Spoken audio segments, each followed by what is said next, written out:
Stand by to launch FanStream Sports. 3, 2,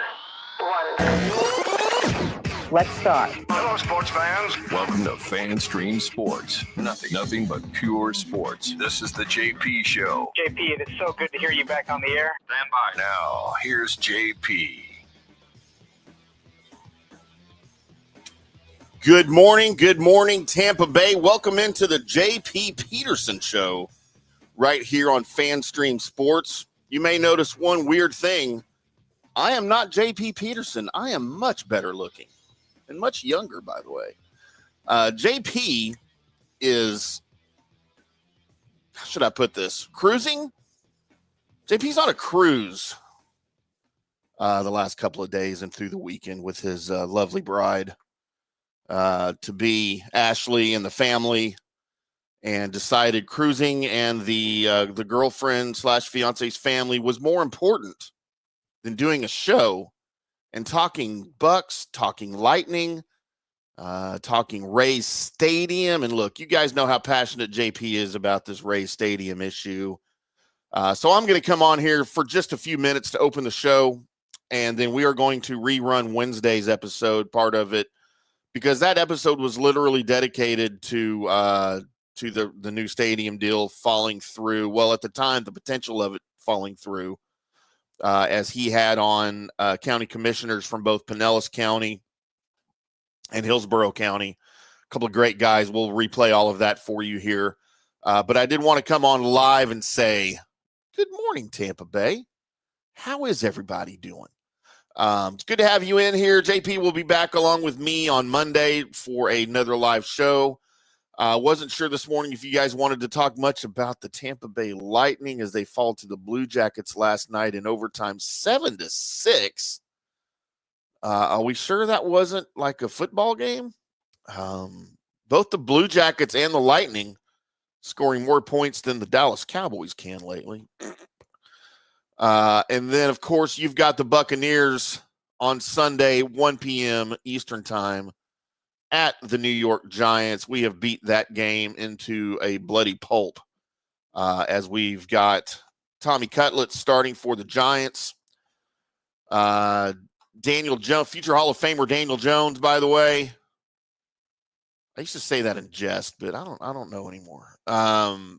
Isn't even second string, as the Giants have bumped him down to third string on the depth chart, which means Drew Lock, former Missouri Tiger.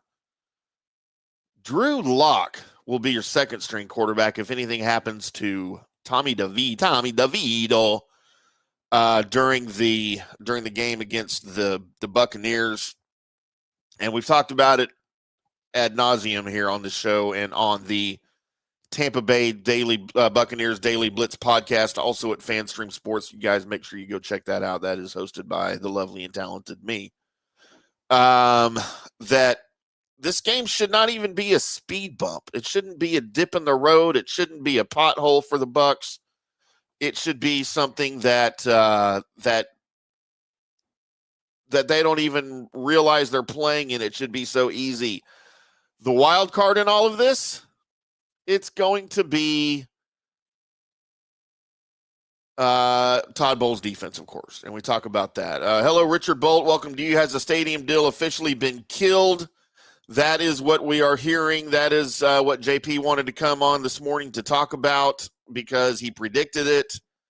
But his Wi-Fi on his cruise ship, as he is in Nassau, out in the Bahamas, he wanted to come on and gloat, brag that he predicted this whole thing would fall apart, which it apparently has, according to the city council meeting that occurred yesterday. I won't pretend to know nearly as much about it as JP does, so I'm not going to sit here and tell you exactly what happened and why it fell through. I got all the text messages from everybody out there just like he did. But he can obviously speak way more succinctly about all of this than I can. Hello, Nathan Elliott. Good morning to you. As we're talking a little bit of Bucks preview here for the Giants on Sunday at 1 p.m. on Shibirash, by the way. Man, I don't know anything about Nassau, Nathan. You know what? I will admit this, and this might be shocking to some people. I have never been on a cruise. I have no intentions of ever going on a cruise. I have had multiple people, girlfriends, ex-wives. Well, they weren't ex at the time when they did this, but offered to take me on a cruise, pay for it and everything. I have zero desire to be on a boat in the middle of the ocean. I am very sorry. I enjoy boating on my local lakes, on a boat that I am driving, that I am the captain of, that I am controlling and in control of. I refuse to go on a cruise on a humongous boat in the middle of the ocean when I'm not in control. I don't know, man. And then you're around a bunch of people you don't know. I already hate people as it is, except for all of you guys. Of course, I love you guys. I just hate people, man. I don't want to be on a freaking boat. I have no desire to leave the country. I'm happy, except for maybe going back to Canada, eh? I love Canada. I used to live there. I'd go back there in a heartbeat. I have no desire to go to Mexico for vacation. I don't want to go to Europe on vacation. I don't want to go to the, is it still okay to say the Orient? I don't know. However you say it now, that's politically correct. Asia? No desire. I'm happy right here where I am. You know where I want a vacation? I want to go on vacation to Tampa again. I can't wait to come back to Tampa. And as far as cruises go, look, I have seen Titanic way too many times. I know how those things turn out. Okay? I'm done. I don't need to go. I don't care who's paying for it. I don't care what the activities are. I don't care who I'm with. I mean, that might, I don't know. I might take that back. If the right person invited me on a cruise, talking to you, Jennifer Aniston, I might go. I'm not going to lie. No, I'm just kidding. I will never go on a cruise. I have zero desire. JP's tried to talk me into it about having a show cruise and doing shows from the cruise. Obviously, we couldn't do shows from the cruise boat. He couldn't even get freaking Wi-Fi on his cruise. Nathan's a big fan, though, apparently. Nathan's a big fan. He's been to Nassau 5 times in the last 4 years. That seems like a lot of cruising, Nathan. I mean, you do you, boo, but it seems like way too much time to be on a boat in the middle of nowhere when you never know when a hurricane could hit. You know, those hurricanes pop up. They go from no hurricane to Cat 5 automatically, like in the matter of hours. I'm just kidding. I know that doesn't happen. There's icebergs. Don't tell me there's not icebergs in the Bahamas. I mean, there's probably not, but I don't believe you. Like I said, I've seen Titanic about 40 times, and I have no desire. But that's where JP is this morning, and he's having all the fun, apparently, other than his Wi-Fi not working, to pop on here to do to rant and rave and gloat and brag about being right about the St. Pete Rays Stadium deal completely falling apart, which apparently is what has happened. I'm sure he'll be on Monday to talk about more of this as well. But yes, as far as Bucks and Giants go, guys, don't sweat this game. I know the wild card's going to be Todd Bowles' defense. But, man, I don't even know that Todd Bowles' defense can screw up a game against the Giants, especially with Tommy DeVito at quarterback. It just doesn't seem possible, man. The defense is bad for the Giants. Thibodeau is still out, their best defensive player. Malik Neighbors and Tommy DeVito have zero chemistry. I'm just not worried about this game at all. Maybe I should be. I'm off the Cowboys now. Obviously, the Cowboys are done for the year. All of my attention is being turned to the Tampa Bay Buccaneers, the fighting Baker Mayfields. And I don't know if you guys, speaking of Baker Mayfield real quick, and we are, yes, JP, icebergs in the Bahamas. Yes, I'm afraid of icebergs in the Bahamas, 1,000%. You don't know. You can't tell me for a fact that there are not icebergs in the Bahamas because you don't know where the left puts those things. Of all people, you know better. Totally forgot where I was going with this. Oh, I'm off the Cowboys bandwagon. I did want to bring this up about Baker Mayfield. I posted this on the X machine over at that Blue Sky, which apparently is now a thing. If you guys have heard of this new social media, I think it's from the left, but I don't care. I'll go put some right stuff into it. It's called Blue Sky. It's like X or like Threads. I think I posted this everywhere that I'm on all of those weird things. Richard, don't even say that, man. Don't go there. Let's have some good juju. Richard Bolt says, I suspect the Bucs find a way to lose. They're not the Cowboys yet. All right. Let's hold some hope out for this. But Baker Mayfield, look, I have always liked this guy. All right. From his walk-on days at Tech wasn't a big fan of him at Oklahoma because I hate Oklahoma so much. But I still liked Baker. He's a Texas kid. He's Texas football at heart. And finally, you guys out in Tampa are finally realizing some of the things that we already knew about him here.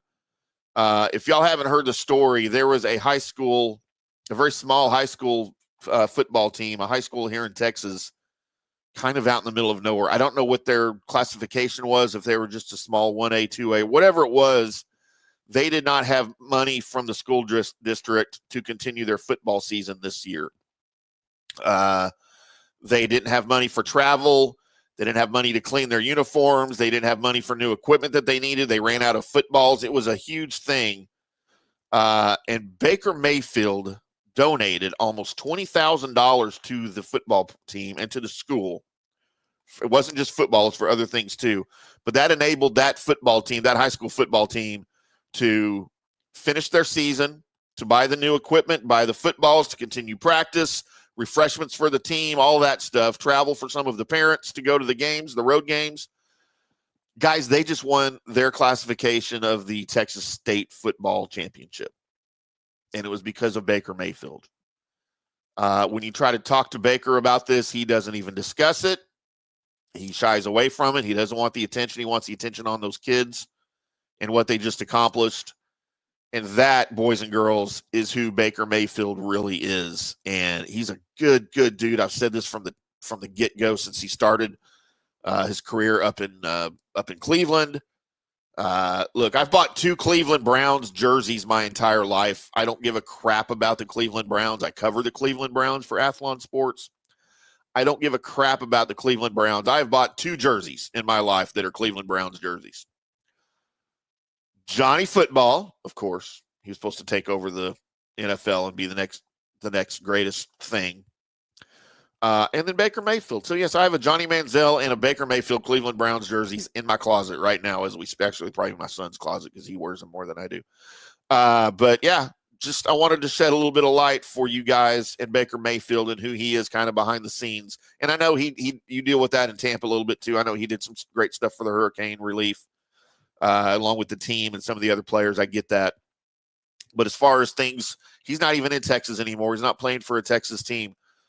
He doesn't live here anymore, but he still watches out for his state, the high school football programs here in the state. Everybody knows how important high school football is in Texas and in Florida and in California. And it was just a great thing. I wanted to bring that to the attention of everybody out there. Richard Bolt, once again, we almost hit a dead well in the middle of the night in the Navy.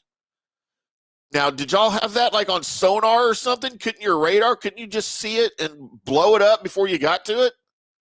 How did you know there wasn't like a mine or something? How do you know it wasn't a trap by the Russians or the Cubans or the Panamanians or Argentine, whatever our naval enemies are these days? I don't know who's our enemies these days, other than obviously the Russians, the Chinese, I guess the North Koreans. I don't know. That's kind of terrifying, though, man. I couldn't be in the Navy because I don't want to be on a boat, especially in a submarine. I just could not do it. Yeah, Nathan, I'm reading all your comments about cruising, and I'm out, dude. I'm sorry. I'm out. Again, the Blue Jackets beat the Lightning 7-6 in overtime. They scored more points than the Cowboys have recently. Tampa Bay jumped out to a lead in the first period. They could not hang on to it. They scored 3 goals in the first. They could not hold on to the lead. It was Columbus's first game back home after 8 games on the road, and they were happy to be home. They scored 4 times in the second period. But, yeah, so 10-6-2 now, the Tampa Bay Lightning, as they will continue their season. And, it's still early, really. If you look at the NHL season, it's still a little bit early. They're still figuring things out. Braden Point missing time, came back finally. It was the second game back from that injury that sidelined him for 4 games. He scored a power play goal in the first. He's got 3 goals in 2 games now and is tied with Kucherov for the team lead with 11, even though he's missed significant time this season. So think the good thoughts for Tampa Bay as they are third with 22 points in the Atlantic Division standings behind Toronto and Florida. All right. Well, I thought we would spend some time discussing some local stuff. I would come on here and say hello to you boys and girls. So hello to you boys and girls. But let's get back to Wednesday's show. As JP and I talked multiple, seemingly 18 hours straight about stadium talk. And JP apologizes to me because obviously he cares way more than I do about this stuff. But hey, we gotta cover it. It's important. It's important for the future of Rays baseball. It's important if you are a resident of Pinellas County or Hillsborough County. All of this stuff matters to you because this is your money that we are talking about and that they are using or not using in some cases for some of this. So let's join Wednesday's show with me and JP Peterson already in progress, and we will get to discussing what up to that point had been happening with the stadium deal. And then Monday, JP and I will come back live and discuss what has happened since then, what went down Thursday, yesterday, and update everybody thusly. But here you go. Here's Wednesday's show. Appreciate you guys tuning in today. We'll see you live on Monday. Have a good weekend. Enjoy football. To my good friend, IndyCar Tim Hammond, our Dallas affiliate, DSP Media. What's up, partner? How are you? Warmest greetings to the Tampa Bay sports area situation. It's a fun 49-degree day in North Texas, and I'm happy to be in studio. Well, we got a cold front on the way, but things were really chilly in the county commission meeting yesterday, or else I guess they were red hot. I mean, depending on where you look at it, but it was a cold reception from the Rays entourage that showed up at the county commission meeting yesterday. I haven't attended a lot of county commission meetings, but I can honestly say I've never seen anything like that. That was entertaining, somewhat explosive. There were a lot of insults thrown around, and people were pissed. The county commission was pissed at the Rays, who sat there right in the front row, Matt Silverman and Brian Auld and their contingent, and just said they weren't answering any questions after sending a nasty letter to the commission in the city 2 hours before the meeting. I mean, this is insane stuff, bro. This is insane kind of stuff. Should we have pulled tape on some of this? We got a nice little juicy comment that I think really wraps up the entire commission meeting from Commissioner Brian Scott. And I'm going to try to break down some of the key issues because, frankly, there is so much shiz being thrown around right now. And there's so many parts of this agreement in the stadium that are just ambiguous. I'm talking to lawyers. The commission yesterday was asking lawyers questions, and they frankly were like, I'm not really sure. And how can you not be sure? You know, it's just like it either it kind of is or it isn't in the agreement, isn't it? But, you know, when it gets to legalese, there's always a little bit of wiggle room, right? And when you have the city, the county, the team, the developers, all these different entities trying to protect their backsides, you get into long, protracted agreements. Mm-hmm. And the bottom line is everybody has to be willing to move in the right direction. And if they're not, the legal stuff really doesn't matter. And that's kind of my overarching thing here today is if the Rays want to get out of this deal, do you really want to force them to stay in? Can you imagine what the payroll would look like then if they didn't want to be around and you're forcing them to build a stadium they don't want to build, and then you're forcing them to come up with money they may not have? So let me set up the show a little bit here. Richie Floyd's going to join us at 11:30. He is St. Pete City Council. And I don't know Mr. Floyd except the fact that I'm looking at some of his tweets, and I saw one yesterday where he basically came out and said, you know, the Rays said they were going to handle all the cost overruns, and here we are. As soon as something goes wrong, they want out. Instead of saying, oh, we'll accept a hurricane came through, we're going to get pushed back a year. We said we'd handle the overruns. Fine, we'll do it. No, it's not that. It's we can't afford it by ourselves. And Richie predicted that. And he also said something interesting. He said in a lot of these deals, if the county and the city are involved and you have a private entity like the Rays, if they can't come up with the money like this particular situation, and construction has already begun, what is the county and city to do? Say, okay, we're not going to do it. We got a house-built stadium over here. And according to him, sometimes these things happen. Well, it's kind of a strategy for some where it's like, hey, you know what? If we don't come up with the money, they're going to have to do it because they can't leave a half-built stadium like on their property. I never really thought of it that way, but I'm like, yeah, it kind of works that way. Right. So you got a lot of accusations going back and forth. So we'll talk to Richie Floyd about that and other things. Get the city commission side at 11:30. And here we go. Our good friend Ken Hagan is back. Our good friend Ken Hagan, Hillsborough County Chairman, who I've been texting with and talking with over the last few weeks as all this has been coming to a head and things look bleak now for this deal in St. Pete. And he's always said, if it doesn't work out, come back to Hillsborough County. So is Tampa back in? We will find out, and we will find out what's going on. Also, thought very interesting, Joe Citro, longtime Tampa City Commissioner and a politician in Tampa, said yesterday that he knows of local groups that will step forward right now and pay for most of the stadium in Tampa. Interesting. And I've talked to Joe about this before, and it kind of a feeling, and this is when he was on the city commission a couple of years ago, and I asked him, I said, why has the city never stepped up? Jane Castor didn't really step up. Buckhorn didn't step up. Ken Hagan has always led the charge on this, even with plans that are in the city limits. Mm-hmm. And basically the answer kind of was, and I'm paraphrasing here, they have other priorities. And it gets political, and you can make of that, right? The Tampa being a 15-minute city, baseball is not something that they're really interested in. So take that for what it's worth. And Jane Castor basically was asked about this the other day, and she was like, that's St. Pete's deal. There was no, hey, we're back in it, none of that stuff. And I don't fault her for that, but if something's going to get done, there has to be a little bit more energy from the city side. So, but that's something to be talked at a different time. I want to go back to what happened yesterday and kind of set the scene.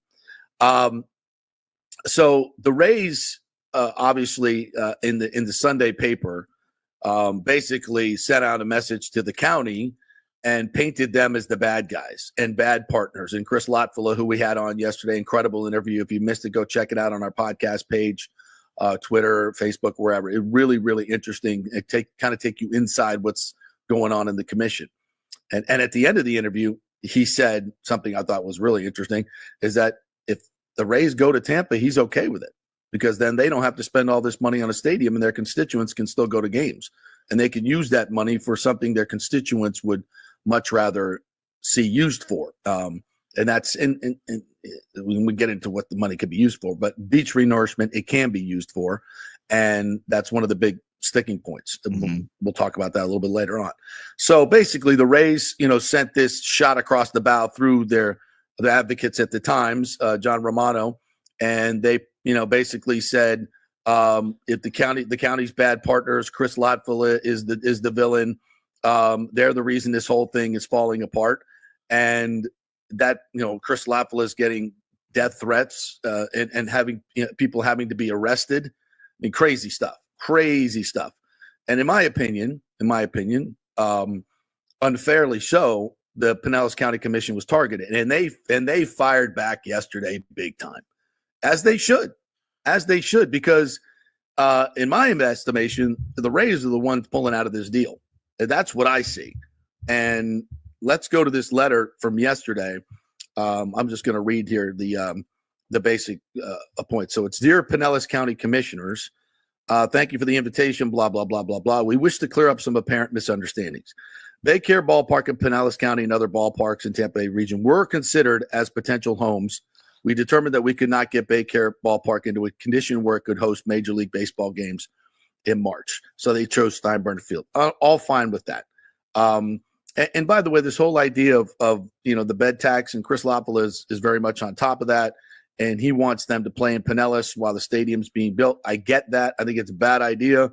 But that's kind of a diversion from what's really going on here. So I don't want to get too much into that.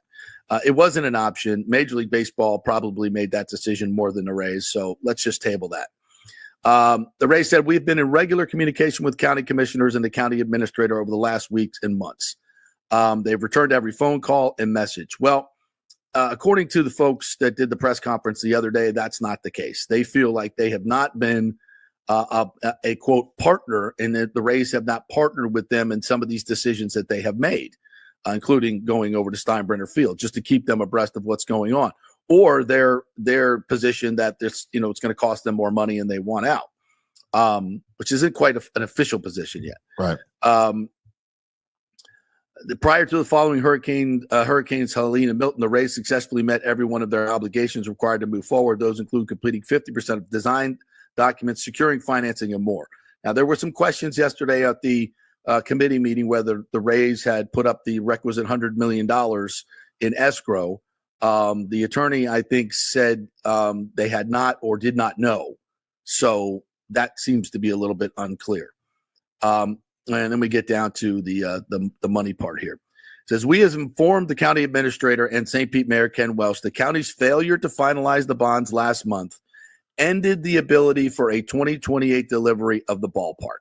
As we have made clear at every step of this process, the 2029 ballpark delivery would result in significantly higher costs that we are not able to absorb alone. As Chairman Peters said yesterday, chairwoman, chair lady, I'm not sure how you said that. That's not something that chairperson. Okay. That's not something that is a fact.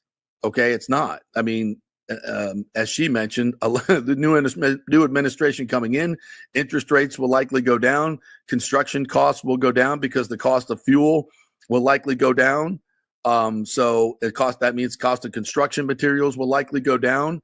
So that's, I'd like to see where they're getting that. Can you present the facts of why you think it will be significantly higher costs in 2029? And by the way, the delivery of the ballpark being a year later is directly tied to the hurricanes, not to something that the commission has done. And we'll get to that in a second. He said, we informed our many architects, builders, and consultants that our agreement had not been honored by the county. Again, their opinion. The county disagrees. There were dozens of people who were about to relocate to St. Pete along with their families. There were large contracts with long lead times. We suspended work on the entire project, the ballpark and the historic gas plant district development.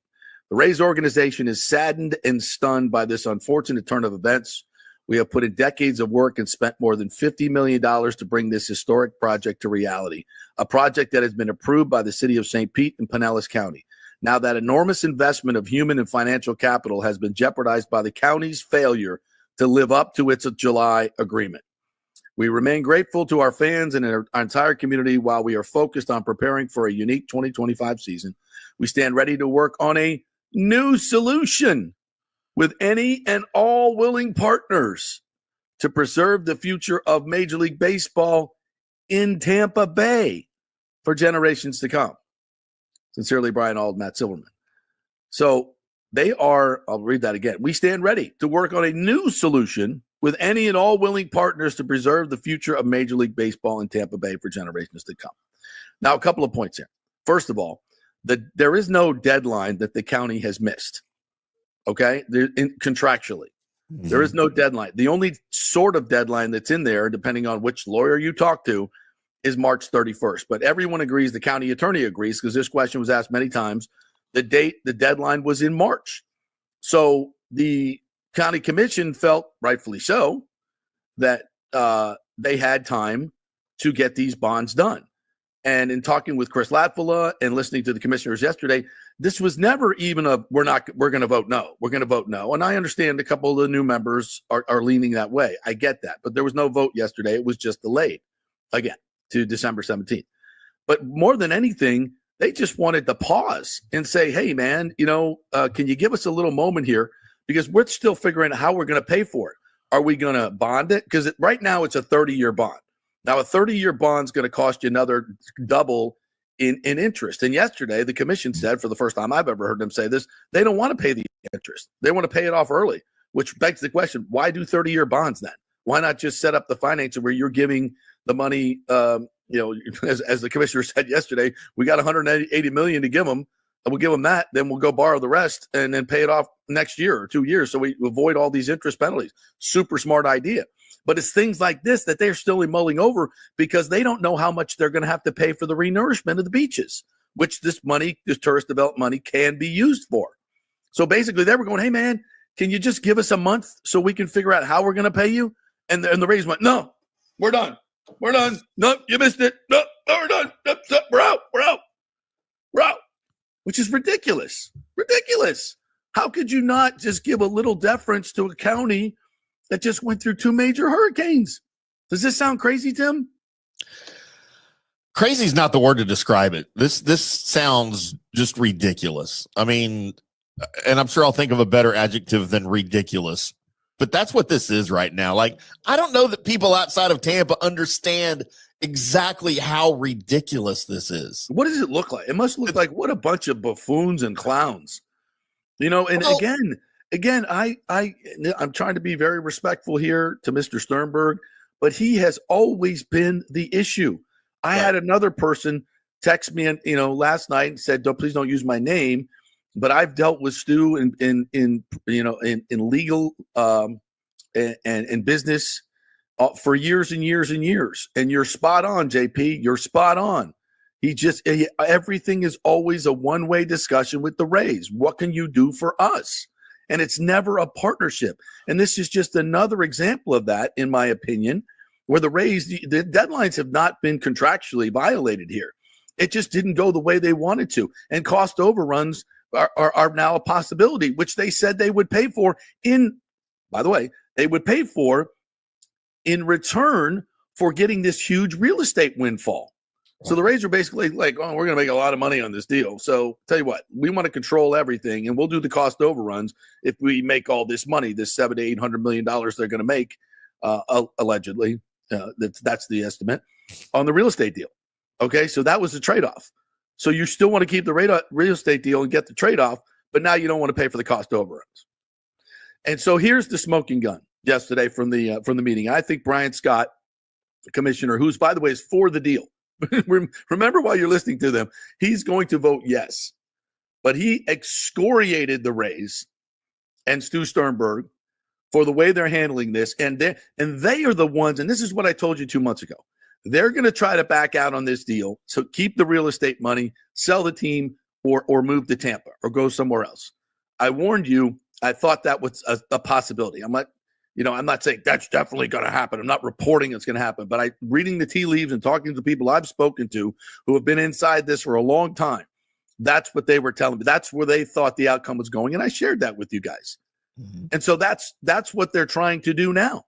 And a lot of the conversation was yesterday is like, if we don't do this, are they going to be able to do X, Y, Z? And the county, honestly, the attorney said it's a possibility, but we don't know. All this ambiguity. It should be kind of yes or no answers, but no, yes, the fact that there's even an opportunity for them not to build the stadium and keep the real estate deal is the dumbest thing ever. How could you possibly negotiate a deal that's a possibility?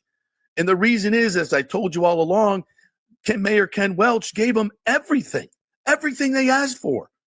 No, there were no, I mean, it seems like anyway, it's so much so that they could do this. Did he not think this was an actual way this could happen? I mean, look at his history of dealing with people, with all the other mayors that couldn't get it done, and the TSA and everyone. He's been the constant, and and now he's trying to point the finger at the county commission. It's in a time when when 20,000 homes are wrecked. Millions and millions and millions of dollars. I know this money can't go to fix those homes. I get it, but it's all intertwined. And all the county was saying was, can you give us a minute here to figure out how we're going to do this? And they said, no, we're out. And why are they out? Why are they out? Well, here's an interesting take from Commissioner Scott. It goes about 6 minutes, but to me, it encapsulates everything that I've just talked about and what's going on. So give it a listen. Last commission meeting on the 29th October, we voted to delay till today for a month or 3 weeks rather, just because we weren't even a month away after a hurricane, and we just wanted some clarity as to where the Rays were going to play for 3 years and what the future of Tropicana Field was going to be. Just keep us in the loop. The day prior to that meeting, I reached out to Brian All with the Rays and had a discussion with him. And I didn't bring it up at the time because I thought the substance to that might cause unproductive conversation, you know, in the media, in the court of public opinion, and, you know, finger pointing and blaming, et cetera, et cetera. Unfortunately, Mr. Sternberg does not share the same communication strategy that I do, as evidenced by this. So, That's the paper. you know, by saying we killed the deal by delaying the vote, and the action sent a clear message that they lost the county as a partner. So, you know, to be clear, we did not vote to kill the deal, nor should a 3-week delay in a 30-plus year commitment be a deal killer to begin with. So correct. That's just a totally ridiculous statement. Ridiculous. The delay was not because of lack of support for the raise or our partnership, but it was a necessary due diligence to ensure the best interests of our residents and our taxpayers were met, which is our duty to carefully evaluate all aspects to assure fiscal responsibility and long-term benefits to our community. As a result of Mr. Sternberg's attacking this commission, which is exactly what he did, I do feel it is appropriate to share my details of my call with Mr. Ald. And here we go. I called him to ask him just very simply, what are your plans? What are your intentions for the next 3 years? Well, I got a non-conclusive answer to that question. What I got was it's MLB, it's the players union, et cetera, et cetera, et cetera.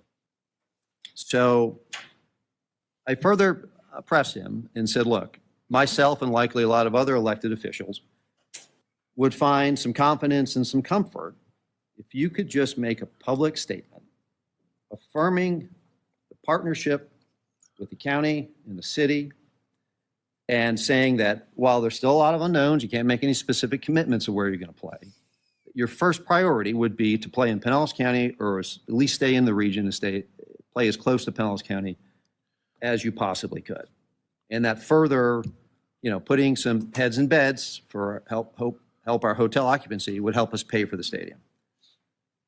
The response I got back, I wasn't expecting.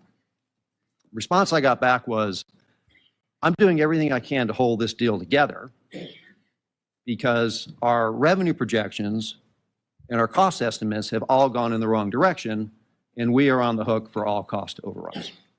Whoops. So this was the first indication I had that the Rays might be having second thoughts. They might be looking for a way out. So I'll continue in a minute, but there's the smoking gun. There's the smoking gun. It's exactly what we've been saying. Yes.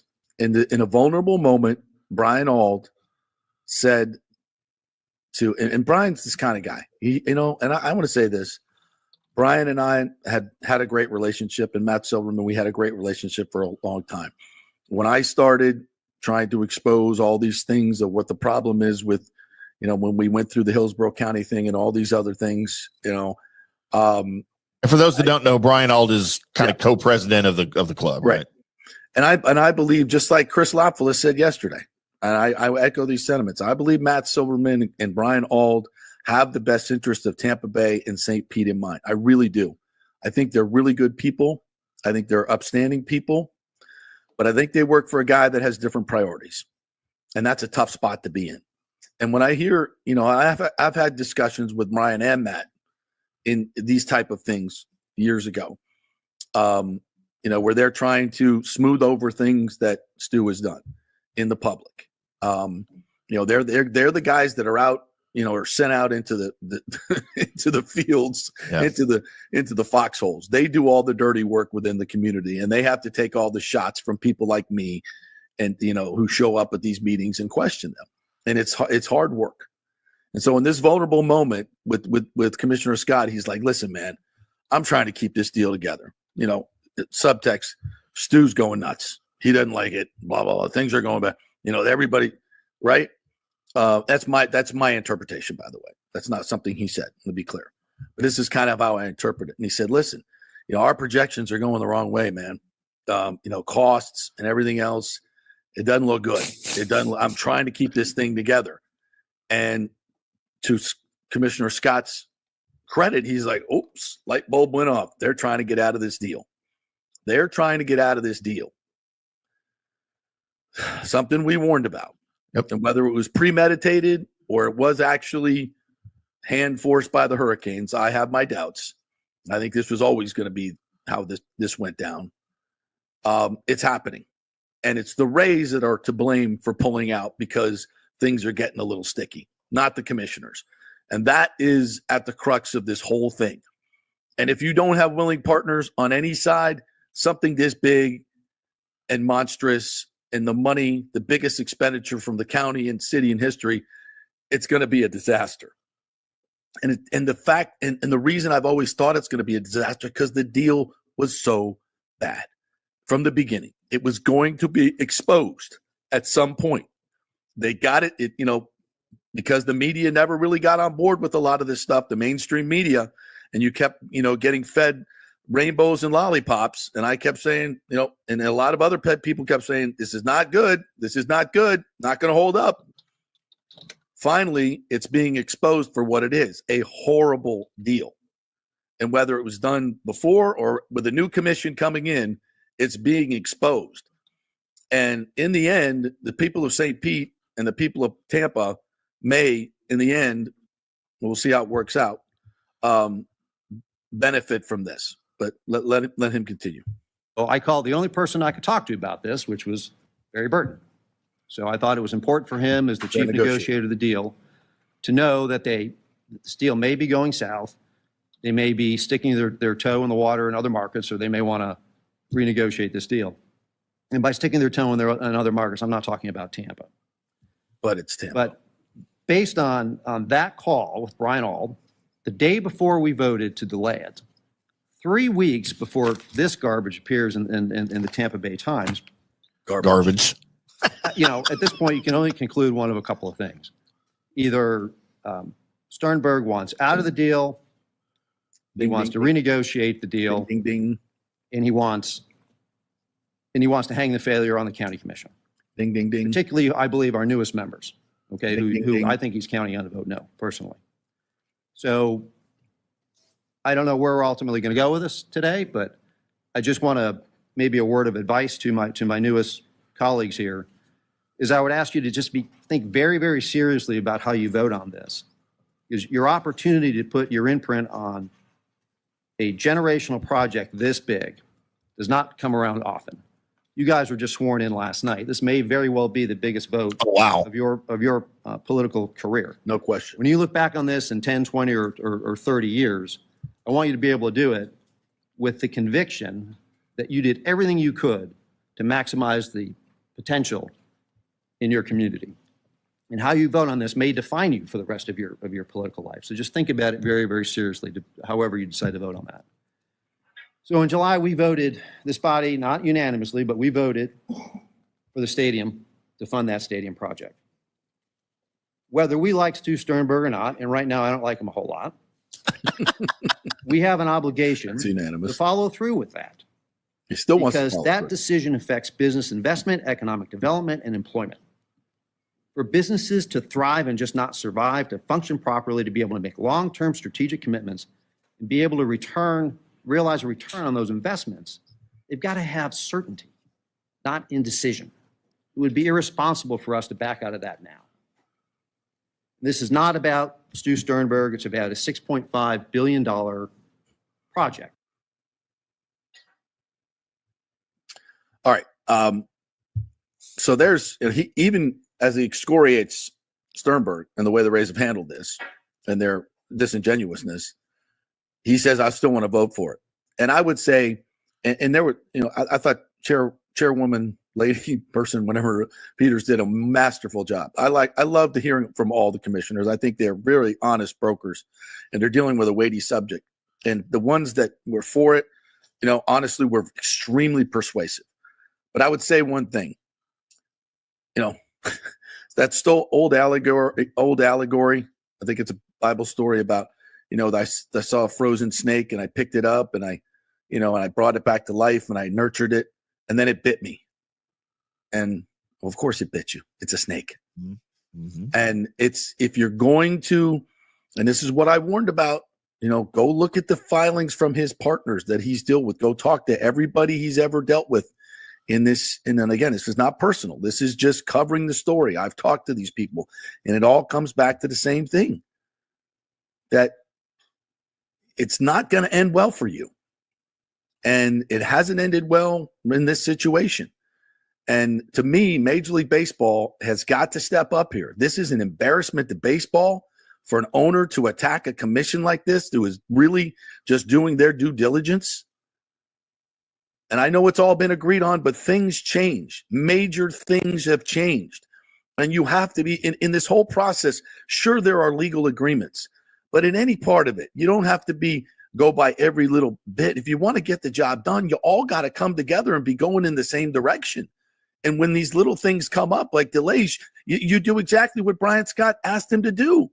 It's like, come to us and say, hey, man, we want to play in Pinellas, but we can't because it's not ready, blah, blah, blah. Have some dialogue and some communication. Make a public statement. I even said this 2 weeks ago. Why don't the Rays make a public statement about this? We'd love to play in Pinellas, but we just can't.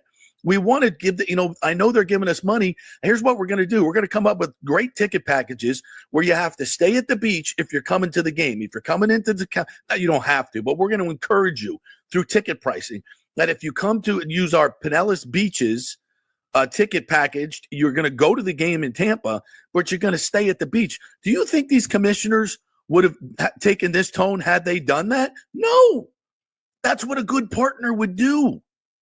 But they didn't do that because they want out of the deal, but they want to keep the real estate money. That's problematic. And we'll see where this goes, but we'll talk with Richie Floyd, city councilman, later. But we're going to talk to Ken Hagan right now. We're going to take a quick break and give him a call because the last part of that letter said willing and able to do a deal with somebody else in the Tampa Bay area. And there's a lot of smoke out there, like from Richard Bolt, who says, I understand there's a local investment group that's wanting to buy the Rays and build in Tampa.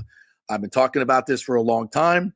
There have been offers made. Those people have gone away. Could they come back? Could other people surface? The answer is yes, yes, yes. Is it possible? Let's find out. Quick break. Brought to you by the Jeeves Law Group. Ken Hagan's going to join us. Hillsborough County Commission. Is Tampa still alive? The Jeeves Law Group, local. They are trusted and they get results. Scott Jeeves, a hell of an attorney, been here a long, long time, like Ken Hagan and a lot of other people that want the best for Tampa Bay. Any legal issues, call the Jeeves Law Group. Go to the website, jeeveslawgroup.com. Non-attorney spokesman, offices, Tampa, St. Pete. Back in 3. Hey, it's football season, and we welcome back the Gator Report every Monday and Friday, sponsored by the Jeeves Law Group, Jeeves lawgroup.com. Just go to the website. You can contact them through there. Scott Jeeves is a tremendous, aggressive attorney and a big Gator fan, so we appreciate him supporting this show and, of course, your Florida Gators. They are local, they are trusted, and they get results, whether it's personal injury or anything else, any law matter at all. It's the Jeeves Law Group, Jeeves lawgroup.com. Give them a call. Tell them JP sent you. So many of our Tampa Bay neighbors are finding out the hard way from Hurricane Helene that homeowners insurance does not cover flood damage. You must have flood insurance. It's a separate policy. Immediately call Italiano Insurance at 813-877-7799, and they will shop around to find the best policy before rates go up. Lock it in. Over 60% are underinsured in Florida, or you're not getting your discounts that you're entitled to. So do an insurance checkup at Italiano, and they could save you thousands of dollars. Italiano will make sure you're with a highly rated insurer, so there are no surprises in your time of need. Our hearts go out to all our neighbors devastated by Helene. These are the times we're proud to protect all the pieces of your life. Italiano Insurance, 813-877-7799. Old Hurricane Helene put a hurting on Tampa Bay, and for many of you, the rebuild will be a long process. You must beware of unscrupulous contractors offering up quick fixes for incredible prices. It's a scam. So go with long-standing reputable companies like Third Generation Plumbing and AC. My friend John Rodriguez has been serving Tampa Bay since 1995 with hundreds of 5-star reviews. If you need a new AC system or any home repairs from Helene, they will work with insurance companies to get you taken care of quickly, expertly installed, of course, and a 1-year maintenance plan and 10-year warranty included. on all AC units. 0% financing for 60 months. Contact them at thirdgenerationplumbing.com or 813-961-8024. That's 813-961-8024, thirdgenerationplumbing.com. Ciao, Paolo Tini here, owner of Caffè Paradiso, one of South Tampa premier traditional Italian restaurant. We were recently voted number 3 on Open Table list of Tampa Bay's top 10 restaurants. We're very proud of that because we take great care of preparing each dish by hand with homemade sauces, pastas, only the freshest local ingredients. You won't see the big institutional vendor trucks pulling up to our back door. We get our seafood from local vendors. Sometimes I even drive out to Topper Springs and pick out our daily catch right off those boats. So stop by and say hello. Try our traditional lasagna, the fresh veal, some of our signature dishes like capelli al granchio, that is angel hair with lump crab meat, our branzino, that is a sea bass. We're located at 4205 South McDill, and you can make a reservation on Open Table and read all the great reviews. See you soon. Ciao. Grazie. Let's go. Right now, back to the show on FanStream Sports. All right, welcome back to the JP Peterson Show here on this very important Wednesday. We thank you guys so much for joining us. We thank all of our sponsors, Bay Area Modern Medical Center, Italiano Insurance, the Golden Diamond Source, the Gettys Gordon Group for all your real estate needs, thirdgenerationplumbing.com, John Rodriguez, longtime baseball fan here in Tampa Bay. He would love to see that Tampa Stadium. And Cafe Paradiso, our good friend Palatini, he too would love to see. Palatini. No, Palatini. I bet our good friend Ken Hagan from the Hillsborough County Commission has been to Cafe Paradiso once or twice. Hopefully he's on the line. Ken, you there? He's ready to go. What's up, Ken? Yes, sir. How are you, my friend? Yes, sir. I'm doing well, buddy.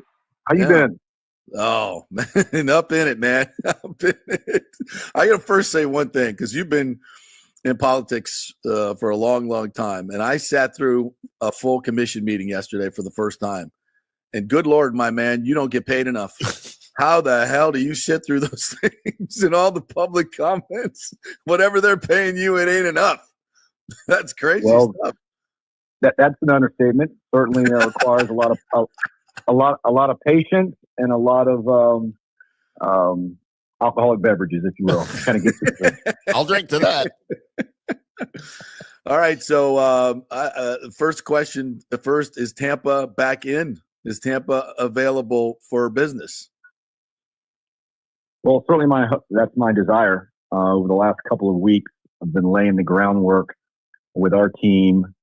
So when that time comes, I don't know if that's going to be today, tomorrow, or 6 months from now, but we're going to be ready. We're having a meeting tomorrow with all of our partners, Mayor Castor, Eric Hart, the Sports Authority, the county administrator, and just to make sure that we're all on the same team. We're all, reading from the same hymn, if you will.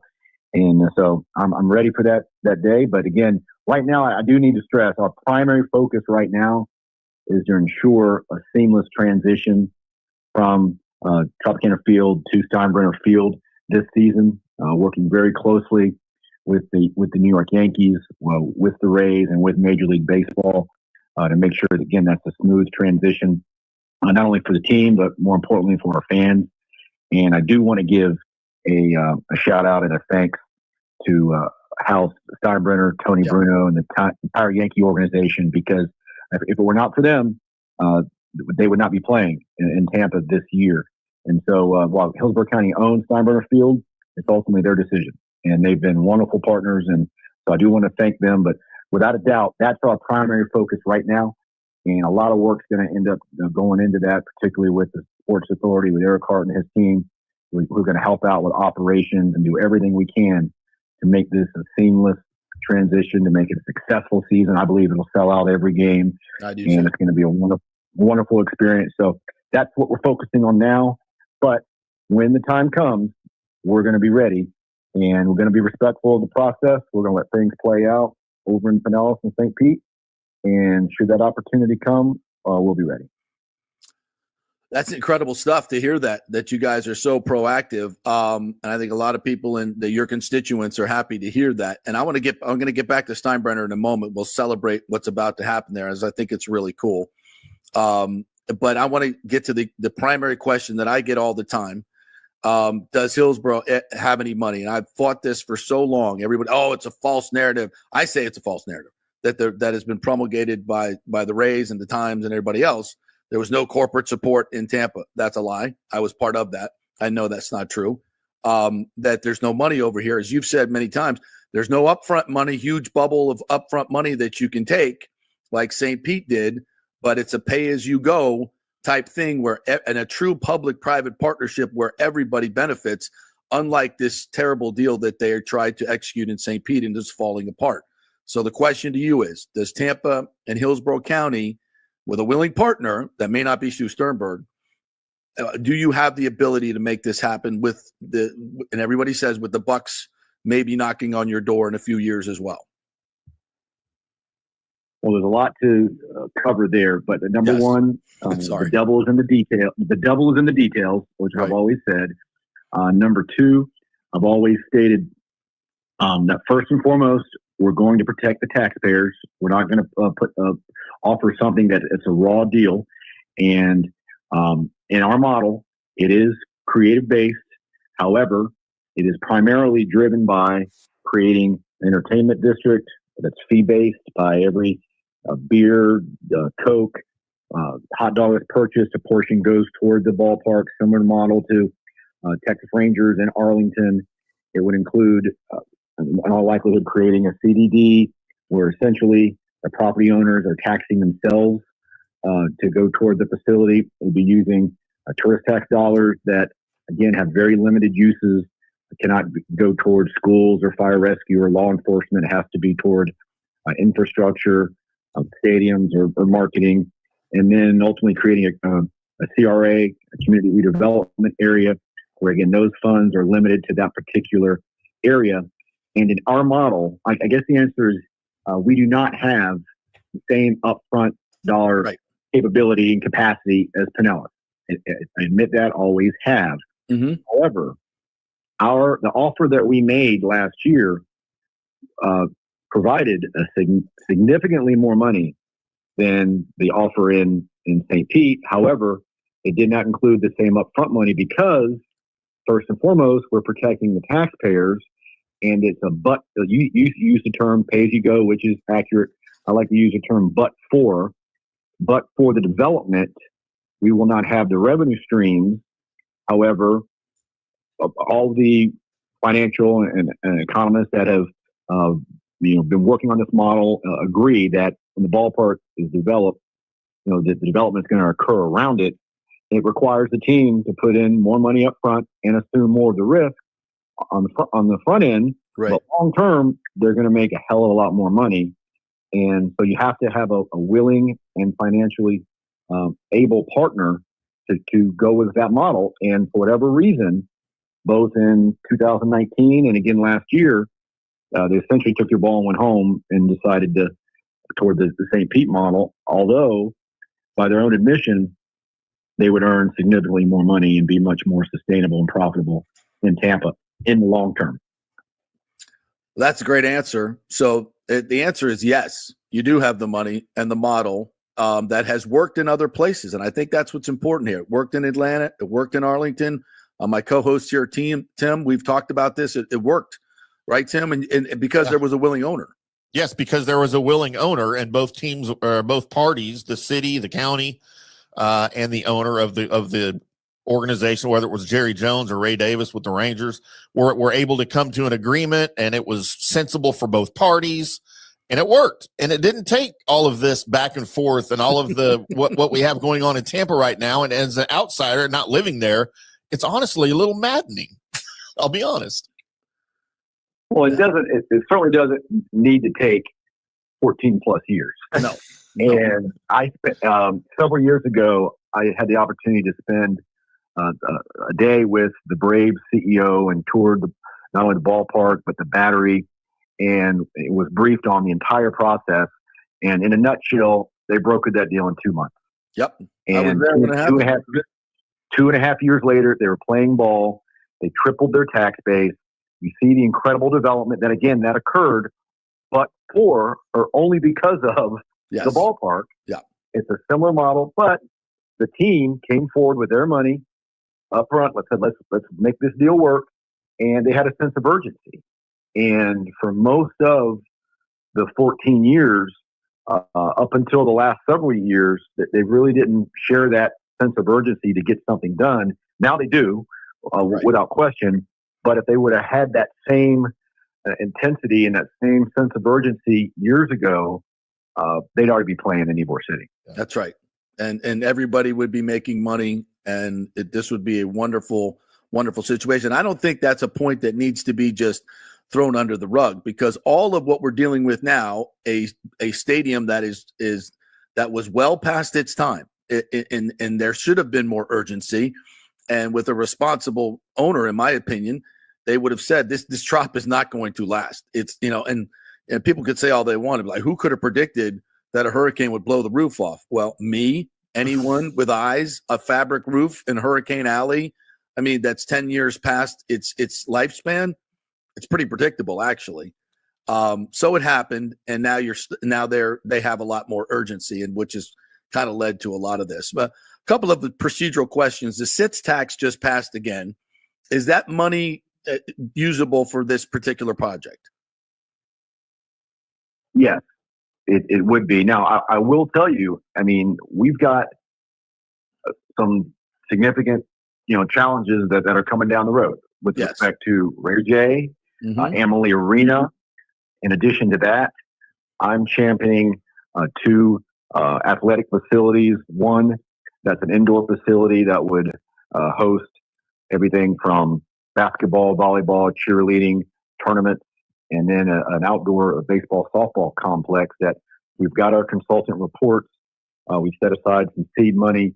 And so those are projects, one or both, will likely compete for these dollars. And so that's why, candidly, we're somewhat in a time crunch or sense of urgency, as well as we need to know what what the needs are going to be, so we can determine the capacity. We know we're going to have significant renovation with Raymond James Stadium. Unfortunately, the Buccaneers have not communicated with us up to this point as far as what they're looking for. So we don't know what that's going to be, but we do know that a renovation is going to be needed in the next several years. We do know if we ever hope to host another Super Bowl, that must happen. The NFL has told Rob Higgins and the Sports Commission that, so we know those needs are coming, and we just have to communicate, number one, with all the teams, and know what they're thinking, what they believe the needs are, what their investment's going to be. And that was a big part of the, I will give the Buccaneers credit because I was heavily involved in the last renovation agreement. Yeah, they had significant skin in the game. Yeah. Number one. Number two, they assumed all cost overrides. Which were significant, and we improved the revenue sharing for the taxpayer. So that was truly a win-win all the way around. And it's a willing partner working with you guys to come together for the betterment of the community. Wow, what a concept! Absolutely, that's going to be paramount. And of course, with that, then we would lock the team in for an additional 30 plus years. So those are some serious conversations that are going to happen in the upcoming months and years. And so we just need to the best extent we can, to be transparent, to communicate with all the parties, and just know what the needs are, and then we can do our best to come up with the creative models to make it all work. Ken Hagan joining us here, Hillsborough County Commissioner. And Ken, I have spoken to one person in particular that told me, and I vetted him, and I believe this to be true because he has the money. I can't mention his name, that he was trying to buy the Rays a few months ago. Also told me that he didn't believe the St. Pete Stadium would ever be built, and he would want to build in Tampa. I've heard Joe Citro and other people that have been in government say there are groups out there that are wanting to buy this team and build in Tampa. I don't expect to get an answer on this, but I got to ask it. Are you hearing the same things? Is this something, and is there a site in mind? Well, first of all, the previous location is still available in Ybor City. So let's start with that. That when things started to unravel, that was basically the first phone call I made. Hey, is this still a possibility? Should things work out? And that answer is yes. Wow. So that helped. That helped. Now, not to say that would be the only location, for potentially others, and we'll see. We'll see. But you could use the same design. They already worked in the design. They spent all that stuff. The whole thing. Just here we go again. Yes. Wow. So let's start with that, which is very fortunate. But again, we would likely consider other locations as well. Secondly, I'm aware of a couple of local groups in the past that were mobilized and that made an offer, without mentioning names or people and things like that. One of them, I will tell you that the feedback from MLB was that they didn't think that they had the juice. The juice, in so many words. Right. They had, they're very wealthy, but they didn't want to get into a potential situation where you're not making payroll and all that kind of stuff. Right. My gut, my instincts tell me that there is at least one or more groups that's mobilizing from that, as we speak. Now, whether that's from a potential investment standpoint or ownership standpoint, I don't know. Again, I can't say with any certainty or give anyone's name, but I strongly believe that either is taking place now or will take place if things continue to unravel in Pinellas County. Extremely interesting there. All right, I want to finish up by just talking about what's about to happen in Tampa. And again, this is no disrespect to St. Pete whatsoever. I always look at this as a region. I've never looked at it as Tampa, St. Pete, and others. Maybe it's because I didn't grow up here. I've lived here for almost 30 years. I've lived on both sides of the bay. I just see it as Tampa Bay. But I understand the provincialism.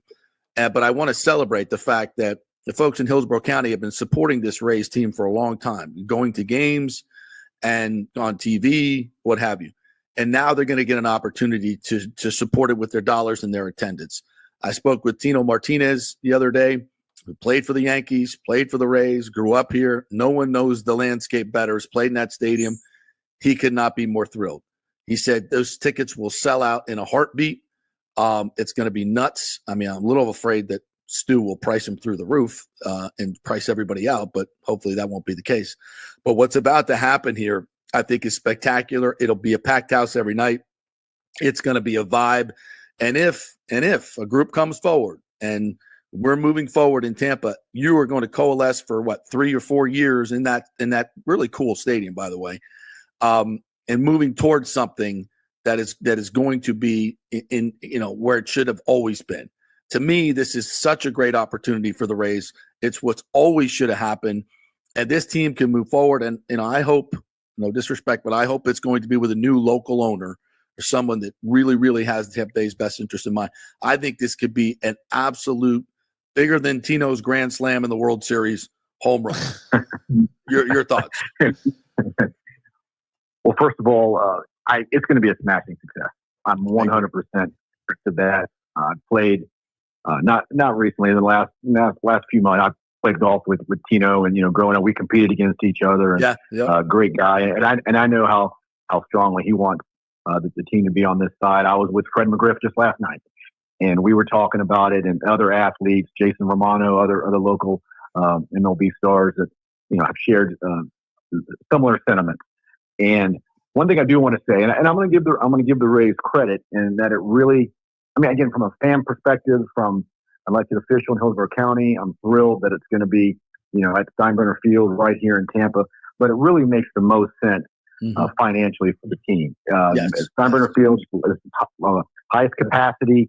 It's the most MLB ready of Dunedin and Clearwater, which are great ballparks. I go to a couple games a year, spring training games at those facilities. I love going over there. But it really, the Rays are going to get crushed revenue-wise this year. And this alternative gives them the best opportunity to maximize their already reduced revenue stream. So it makes the most sense.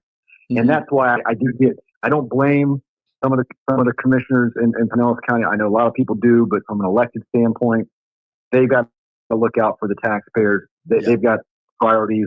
And for new commissioners, they shouldn't be asked to vote on something their very first meeting. I mean, we go through that every cycle with our board on much smaller projects, 1 million, 2 million, 5 million that a previous board approved, yet a new board comes in and they may have different priorities. So I don't fault them on that, but they made the right decision. And I'm looking forward to it. I think not only for the team, but also for the fans. And it's going to be a smashing success. And we'll see how things play out. Can you expand that? There's a lot of room in left field and the outfield. I don't know if that's a retention pond or what. I don't know about the engineering, but there's room to expand Steinbrenner and add considerably more seats. I'm talking about maybe 3,000 to 7,000 more. Is that something that we're thinking about doing? Any other embellishments they're going to add? I know they're going to make it very Rays friendly with the temporary signage, which is cool. But what else? What can you tell us about that part of it? Honestly, I'm unaware of any plans to dramatically change the configuration. Just being familiar with the complex, I think you lose a lot of seats by having right field and the way they have it laid out there. I guess in theory you could eliminate some of that social sitting stuff, and you could erect temporary stands or additional stands there. I guess just thinking on the top of my head, but I don't believe there's going to be any dramatic increase in capacity. That'll be a conversation. I'm actually going to see CEO Eric Hart here over lunch, and I'll ask him that. But I don't think that's going to occur. But one thing again, I want to stress: we are working the Yankees, the Sports Authority, very closely with the Rays, with the Yankees, with MLB to make this as smooth and transition as possible for the team. And I'm really looking forward to it. Can't wait, partner. I think it's going to be outstanding. Anything else you want to say or that I've forgotten to ask you about this process? I don't think so. I think that, we're going to continue to be respectful of the process. We're going to see how things play out. And when that time comes, again, I don't know if that's today, tomorrow, or a year from now, we're going to be ready to have that conversation, and we're going to do everything we can to make it happen, to ensure that the team remains here in Tampa Bay for generations to come. Well, Ken, listen, I've said it many, many times. As I said about Tino, I mean, you didn't hit any World Series home runs, but you played some serious college ball at the Gators. You've grown up with this. I know it's something that's near and dear to your heart, and you're passionate about it. And just in Steinbrenner Field alone, it's going to be a great realization for you and many people who've grown up in this Tampa area that have been waiting to show their passion for this team. And I think it's going to be a huge success. So congratulations for your diligence and your courage in the face of a lot of negativity. You and I have shared a lot of that together. So I appreciate your courage. I appreciate your courage, and let's see this thing through. I hope it happens. No Steinbrenner happen, but the big ticket. Hopefully, we'll see. No, amen. And again, I want to thank you for your kind words and generosity, and especially for fighting a good fight, because you've been taking a hell of a lot of arrows here through the years, as I have. Yes. And I've just said you never say never, and the doors have always been left open, and you never know. All right. So. Thanks, Ken. Appreciate your time. Thank you. Tell Eric I said hello. Take it easy. And watch out for snakes. We'll do. Bye. So Eric, you talked about Eric Hart of the Sports Authority, who's done a lot of negotiating with Stu. He put on Facebook, there's a big black snake in his backyard. And I people were commenting on him and said, is that Stu coming in to renegotiate? Beware. That's funny. It's just a joke, folks. Just a joke.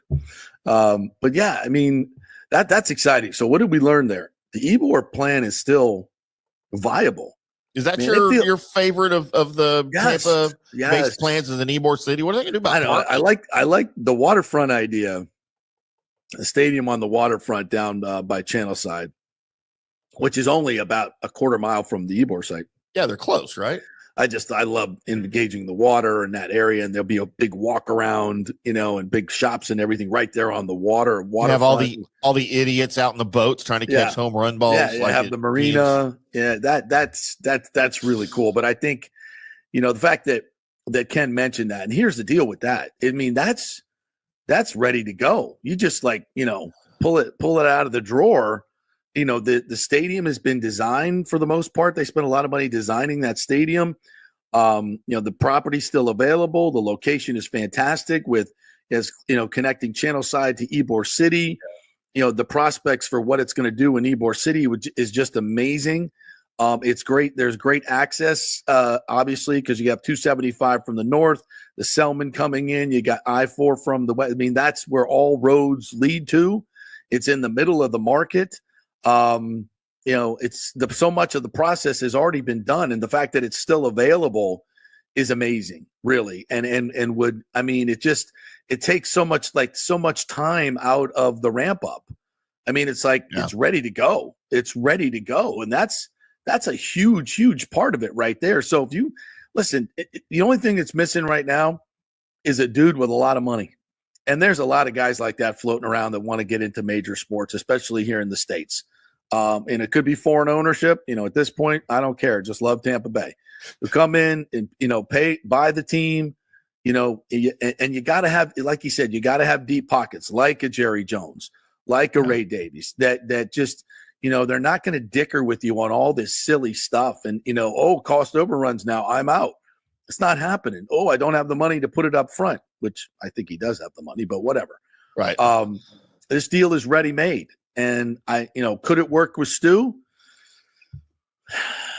I don't know. The water has been poisoned so badly that it just seems like, for Major League Baseball, it just seems like to me that they have an interest in this, obviously, and they want to get this done. And if Rob Manfred can't see what the issue is here and who the issue is, I don't know. He's a smart guy. He wants this to get done. And I do think this PR nightmare that just occurred with the column in the Times that the commission was so pissed off about, and the letter that they sent, what seemed incredibly callous and just very disheartening.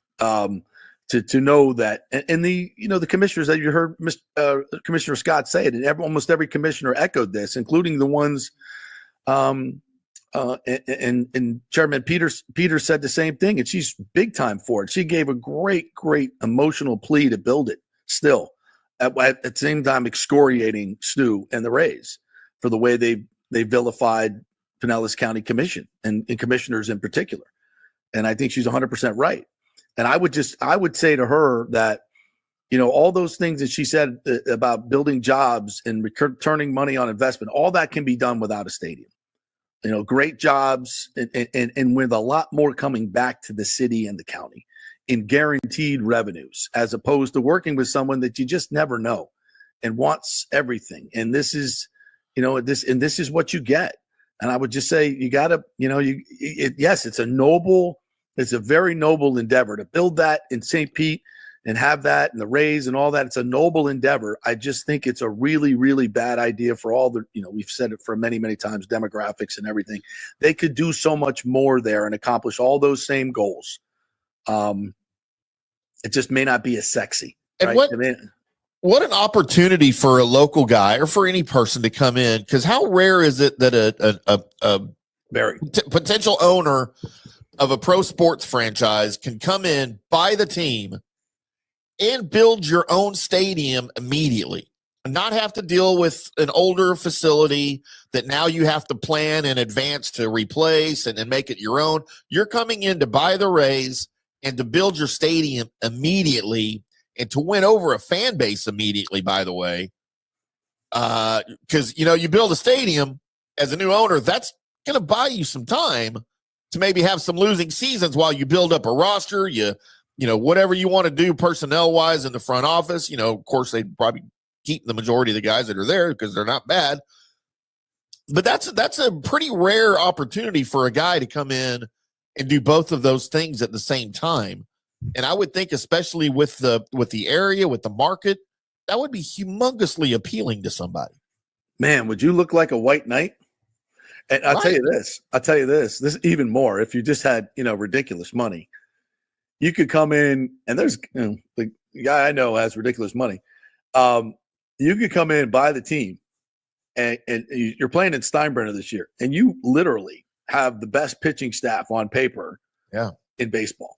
like if McClanahan comes back and the guys come back like we think they're going to come back, and the bullpen they just built, before Stu Rexy, trades away everybody, let's say payroll, you could come in and go out and get 3 big free agent hitters, especially left-handed hitters once in a while. And in that park, an outdoor park in the summer where balls are just going to be flying out to right field. And you could come in here and do some damage. I mean, you are a play. If you went out and got 3 free agents that can hit and add it to Brandon Lau and Josh Lowe and some of the guys that they're going to keep, I mean, you got a great baseball team, like right off the rip. This ain't no expansion team. Yeah. And you're filling the park. And my Lord, that would be a great story. A team that goes from a shattered stadium with the visions of the roof ripped off and a TV deal that's gone, an owner under siege.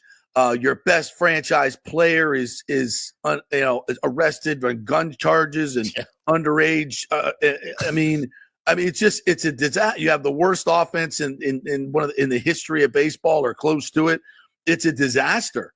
But you come in as the White Knight. Yeah. Buy the team. We're doing a stadium. It's already designed and ready for Ybor Stadium. Boom, deal done. We're playing at Steinbrenner Field, packed houses. Boom, deal done. Got a great team. Boom, deal done. I mean, this is what baseball should have always been in Tampa Bay. Yeah. This is what it always should have been in Tampa Bay. And we have the golden opportunity to make this happen. We just need one dude or a few dudes that got a lot of money that just want to have some fun in the sun. Let's effing go. And there's another huge marketing opportunity here for the Rays that I don't know that anybody's touched on. I'm a huge fan of minor league baseball, right? Yeah. The Rangers AA franchise, the Frisco Rough Riders are literally right down the street. I cover them for InsideTheRangers.com. I'm there all the time. It's a very intimate ballpark. It's one of the great landmarks in our area up in the Frisco area where the Cowboys dominate with the Star and everything. With the Rays playing at Steinbrenner Field, which is a minor league ballpark, make no mistake, and whatever they do to expand seats, if they do or don't, whatever, doesn't matter. The Rays can almost take advantage of a huge marketing opportunity by sort of I don't want to say tricking up games, but with just promotions that you have in minor league baseball that you don't normally have at the major league level because of the size of the stadium and the number of fans.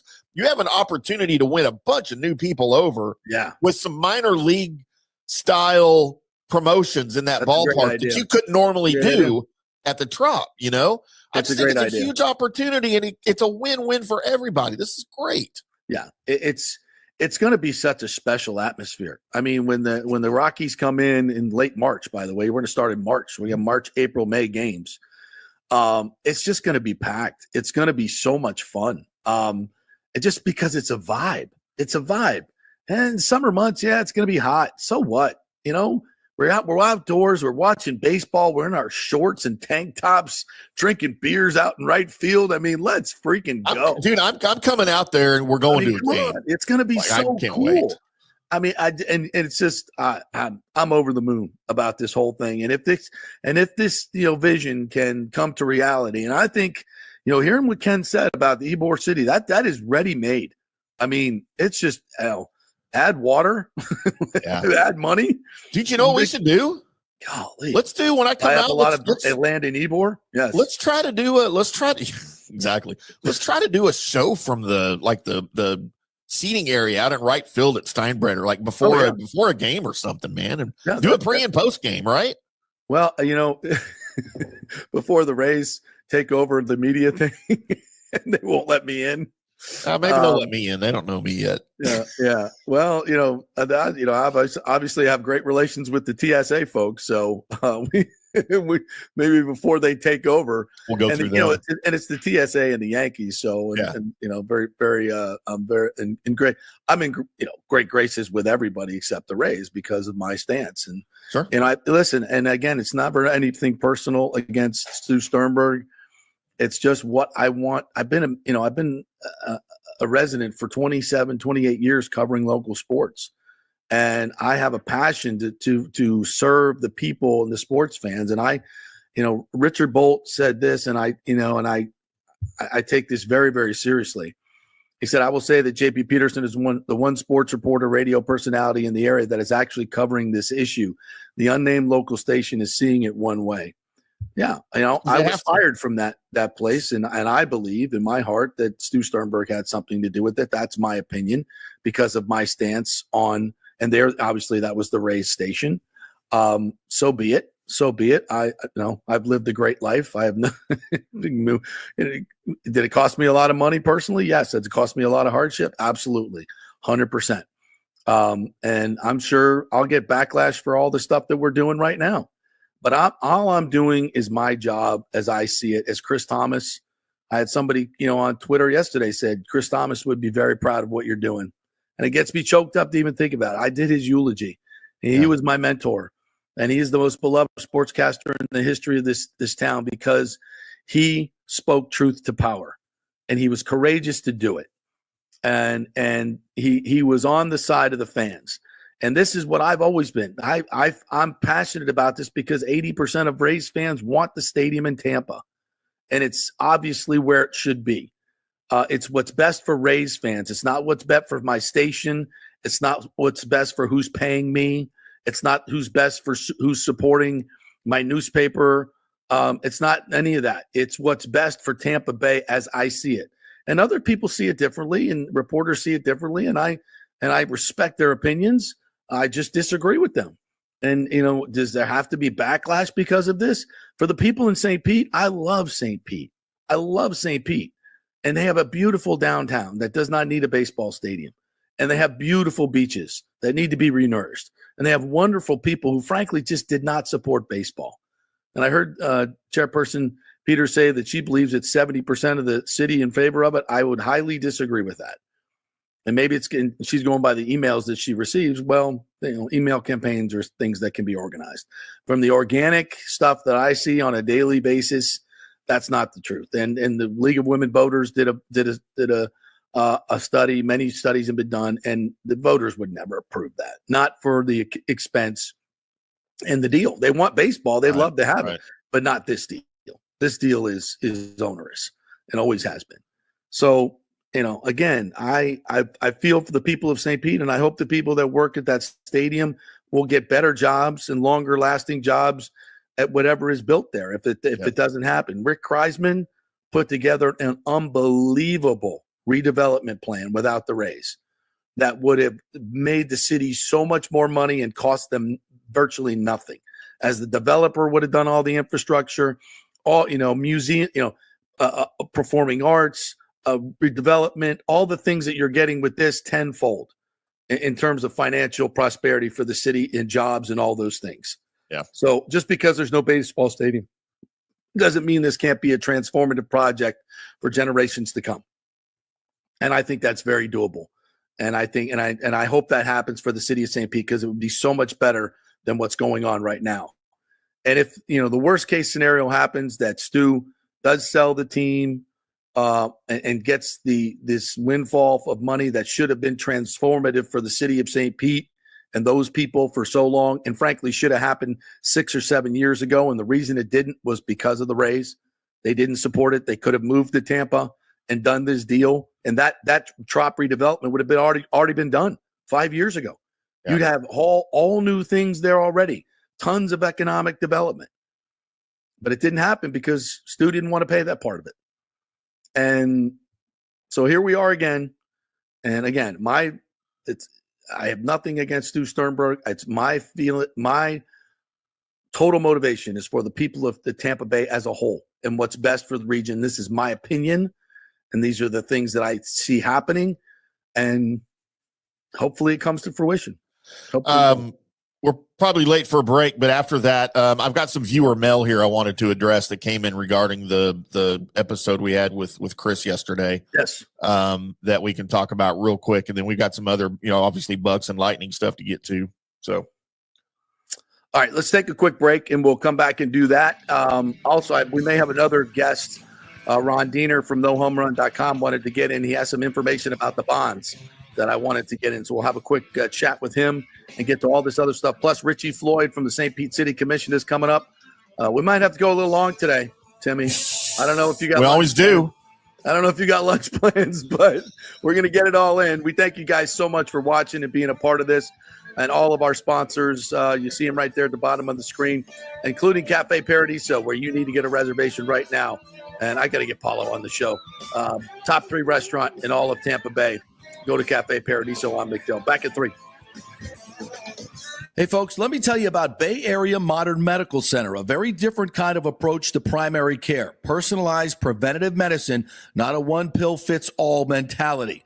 Christopher Lugo and his experienced medical staff are proactive in looking at issues before they become a problem, encouraging a healthy lifestyle with proper diet, supplements, and exercise to optimize your active lifestyle. Rather than the impersonal, rushed approach, you will be the only patient and will have our full attention. That's new. Getting old is inevitable, but feeling and looking old is avoidable. Bay Area Modern Medical Centers are experts in anti-aging regenerative medicine that optimizes your body's performance in many areas. So call for an appointment to get started on a journey back to full health and a happy life with a new, modern way of healthcare. Call 844-977-3477 or go to BAMMC.com. That's 844-977-3477 or BAMMC.com. Hey, JP here for the Gold and Diamond Source. There's been a lot of talk about lab-grown diamonds. Oh, they're just like the real thing. No, they're not. They're not the real thing. They're lab-grown. They're fake. You want to give your honey a fake diamond? Not a good way to start off the relationship, folks. Take my word for it. Get the real thing, and no place better to shop than the Gold and Diamond Source. And remember, if you shop anywhere else, you don't know if it's real. You don't know what you're buying. The Gold and Diamond Source has been in business for over 40 years. Julie and Steve Weintraub, great benefactors in our community. You know it's real. It's the only place to shop. And if you're planning to purchase for the holidays, don't forget to take advantage of our layaway offer at the Gold and Diamond Source. You can reserve your favorite piece now and pay in easy installments, making your holiday shopping stress-free. As always, we offer up to 5 years interest-free financing for just $84 a month when you finance $5,000. It's the only place to shop for the holidays. It's the Golden Diamond Source. 3800 Ulmerton Road, always online at thegoldendiamondsource.com. Hey, Tampa Bay sports fans. This is two-time LPGA major champion Jane Geddes here. After winning the U.S. Open and 10 other LPGA events, I wanted to try something completely different. So I came right off the top turnbuckle and landed in the crazy world of WWE. And yes, you heard that right. That's WWE. Working for the Vince McMahon as the VP of Talent Relations for the company. Now, though, I want to work for you. Everything I've done in my life, I've done with incredible passion. And now I've turned my focus to leading the best real estate team in Tampa Bay, the Geddes Gordon Group with Keller Williams in South Tampa. If you're looking for a new home, an investment property, or looking to sell your current home, we will give you major championship level service. When you choose Geddes Gordon Group, you become part of our inner circle, like family. So if you're looking for a few golf tips or a golf course view, we're going to stripe it right down the fairway. Call me at 813-485-6808 or go to gettysgordongroup.com, or again, give me a ring at 813-485-6808. Let's go. Right now, back to the show on FanStream Sports. All right, welcome back to the JP Peterson Show, brought to you by the great folks at Italiano Insurance. Yeah, talking about great local, iconic businesses. They've been here for 60 years because they have the best customer service in the business, bar none. If you have any questions about the homeowners insurance, or maybe getting some cheaper homeowners insurance or auto insurance or any of those things, they will save you thousands of dollars. They've done it for so many people. I've heard from our listeners over the years, hey, I saved $500, saved $800, saved $1,000 at a Rays game. Some people just walked across the house. Hey, JP, by the way, I called Italiano Insurance the other day. They saved me $1,200. I'm like, sweet. Paid for he just paid for my season tickets at the Rays. I'm like, bingo. What are we talking about here? Right down the street from the new studio. That's right. 813-877-7799, Italiano Insurance. They do the work. You save the money. All right. People want to jump in, and our good friend Ron Ron Diner from nohomerun.com hit me up and said, JP, I got to tell you some stuff about the bonds. Let's So do we're gonna get him in before we get to Richie Floyd. What's up, Ron? How are you? Saw you at the commission meeting. You did a great job. Well done. Well, thank you. And the reason I wanted to talk to you was that what the county commission did yesterday, although they didn't think about it, in my opinion, they needed to do was to put off a sale of the bonds, and here's why. I am looking right now as we talk at the letter that the Rays, right? This is a letter that was signed by the co-presidents of the Rays. Listen, I'm a lawyer. I consider that a formal letter to this county commission. Yes. And in this, here's what they said in this letter. They, for whatever reason, I'm not going there, there are delays. And as a result of the delays, it ends the ability of a 2028 delivery of a ballpark. And here's the key thing they say in this letter. As we have made clear in every step of the process, a 2029 ballpark delivery would result in significantly higher costs that we are not able to absorb alone. And here's where I have already talked to at least one council person to say the city must put off agreeing to sell bonds, to go borrow money until the Rays make clear to the city that they no longer can honor the terms of the agreement. There is an agreement between the city and the Rays to build a new stadium. The agreement says the city will put up a certain amount of money, the county will put up a certain amount of money, the team will put out a certain amount of money. However, if there are cost overruns, the teams will pay them. Yes. The team is saying in this letter that they won't pay them. They won't pay it. So as I see it, the Rays have in effect said, similar to if you and I went out and said we wanted to build a building, we hired a contractor and he was going to build it for a firm price, right? Fixed price. Right. We go out and we talk, we're getting ready to borrow the money. And the day before we're going to borrow the money, he comes back and says, listen, I can't pay all the costs. You're going to have to pay for part of the overrun. Are we going to go out and borrow the money before we renegotiate the deal? What I'm saying is that's where the city is right now. The Rays have repudiated an essential term of the agreement. Right. It was triggered by an unexpected event, a delay from the storms that has increased their costs, and the Rays say they can't cover them. The Rays need to come to the city and say, look at the deal we signed, we can no longer honor, and we need to renegotiate or we need to walk away. It's as simple as that. There's no way, talking to some attorneys even this morning, that the city should be in a position where they're going to go out and commit to borrow money when there's no deal on the table, period. So, and the fact that the Rays, through the Times and through their letter yesterday to the commission, are blaming the commission as bad partners and pointing the finger at them, when in fact they are the ones that said they would fund the cost overruns. And as soon as their cost overruns, and Richie Floyd's going to join us from the St. Pete Commission, he predicted this. And as soon as there's a cost overrun, they're like, nope. And didn't they get the real estate deal windfall in exchange, basically, for handling all the cost overruns? I heard one of the commissioners say that yesterday. Oh, absolutely. They crafted the deal that way, said, okay, we don't want any revenue, but we also don't want to be on the hook for any cost or overruns. And the Rays said, yeah, fine, we got them. And as soon as there's cost overruns, they're like, oh, we can't do it.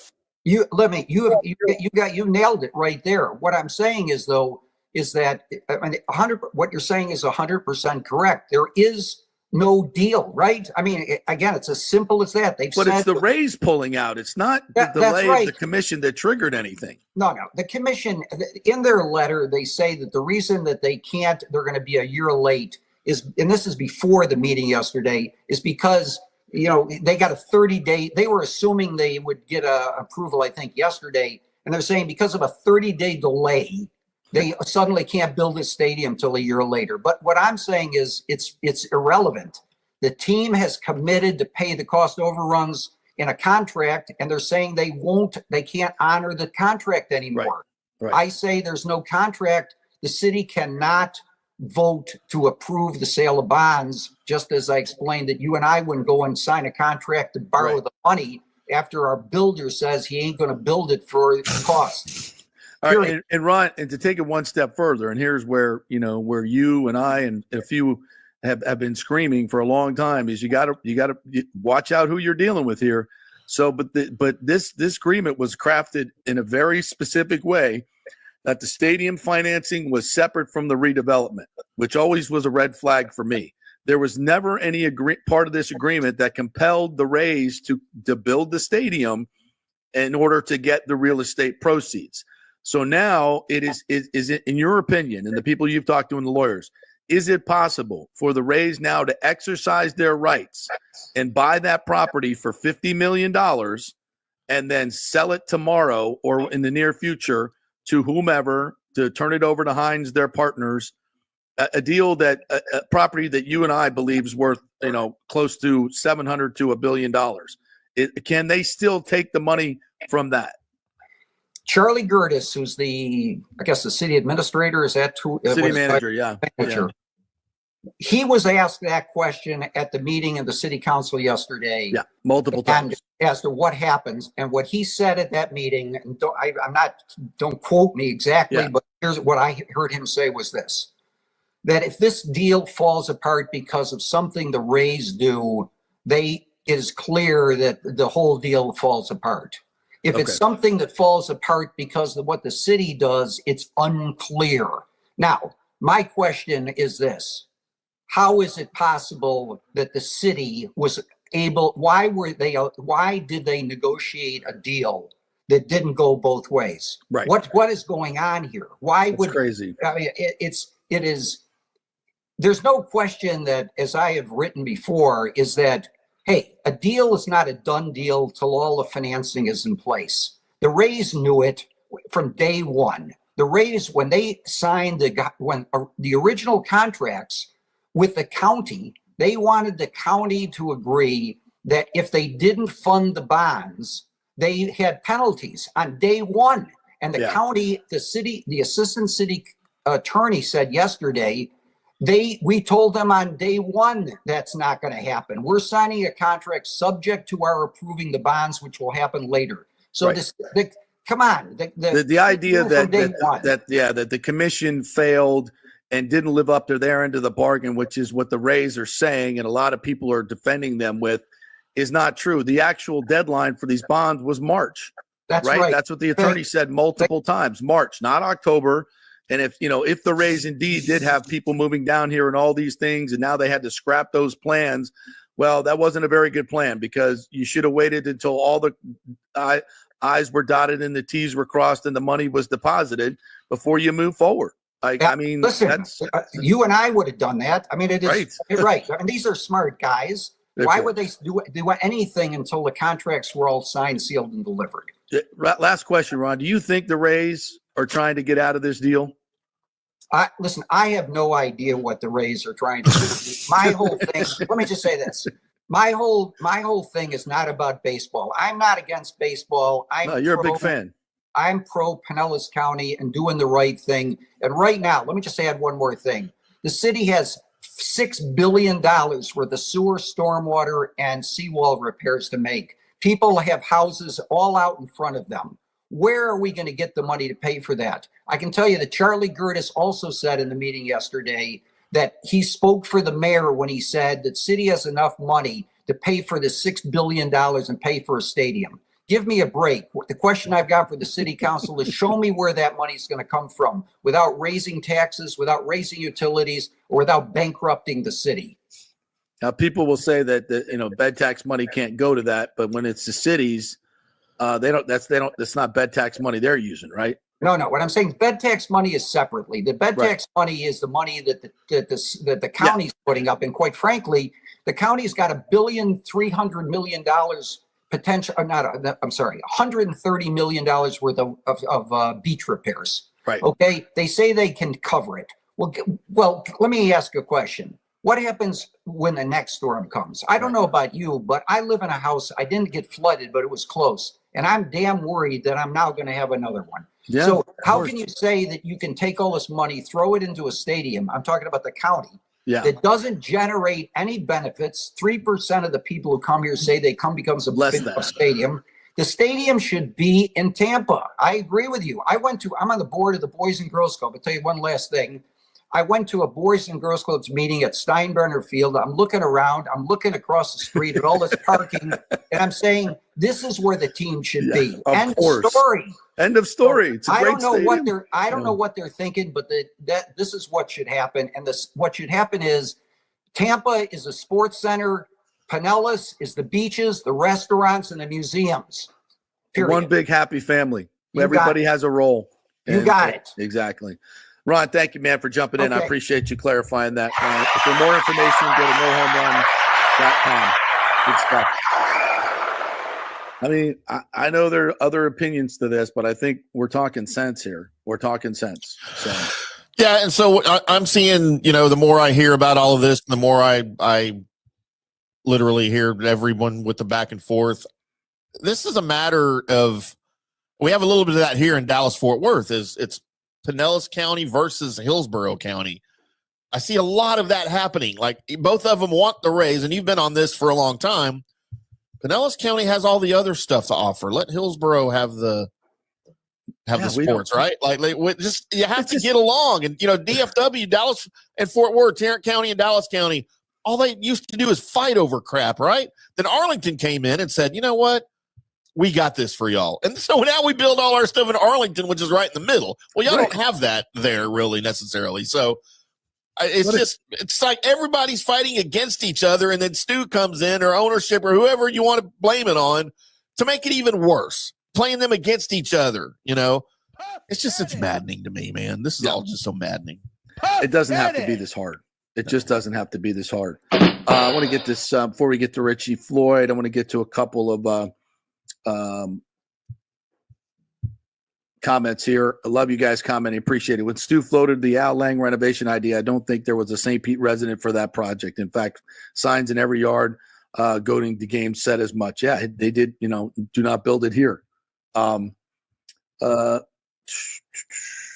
Thomas Castro said, Rays need a refresh, including especially the owner. I won't say that word. It's disrespectful, Thomas. Be nice. Come on, Thomas. Cameron Mazzucci says, I'm sure season tickets will get shafted, season ticket holders. If things go as well as the thought in Tampa, maybe they consider a new model where you have a smaller stadium that is expandable seating. MLB should use this as a test concept. Great idea. I think the Major League Baseball would they've always wanted to build in Tampa for obvious reasons, but Richie looks like Richie is ready to go. So I want to bring him in. This is Richie Floyd, St. Pete City Council. Did I do that? There you are. What's up, Richie? How are you, man? Thank you for doing this. Good. Yeah, I'm doing well. Thanks for having me. Can you hear me all right? Yeah, you look great. You sound great, and I really appreciate you doing this. And I'll just right off the rip say I saw you on Twitter saying some things, and I said, wow, that sounds a lot like things we've been talking about. And you've been dealing with this process from the city council side. We've had people on from Pinellas. We watched the meeting yesterday. I want to get what's going on inside St. Pete City Council's perspective. Just right off the rip, what's going on? What are you guys talking about after watching that meeting yesterday? What are you thinking? So we have a city council meeting coming Thursday. Is it Wednesday today? I've lost track of my days. Tomorrow. I'm with you. Yeah, tomorrow we have a city council meeting, and we're supposed to issue our bonds in that meeting, as well as vote on starting the repairs for Tropicana Field. And I don't anticipate any changes from the city side. I think they expect to issue the bonds. If the county falls through, or the Rays fall through, or don't follow through for whatever reason, then we won't be on the hook at that point. It requires all three people to actually put their money in for it to actually be executed. So I anticipate the city will issue the bonds. I don't know. We'll see. I mean, look, I'm not going to vote for it. You're a no? I've been against public money for professional sports stadiums my entire political career. But there's a majority on the city council right now that supports it, so I just call it like it is. Why don't you support it? What don't you like about this deal? We shouldn't be giving billionaires hundreds of millions of dollars for their playthings, period. Like, I don't support large corporate subsidies from local governments. It just doesn't make sense, in my personal opinion, and in every economic study that's ever been done on it. So I think, it's that simple. It's just not where I come from politically at all. And I'm willing to, hash things out, make sure we get the best deal we possibly can. But I'm always going to fall back on like my principles there. Go ahead. Sorry. Are you fearful that because this contract has been written in a way where the stadium financing is separate from the redevelopment deal? Are you fearful that the Rays can pull out of the stadium deal and they still take advantage of the incredible windfall that this deal gives them from the real estate redevelopment perspective?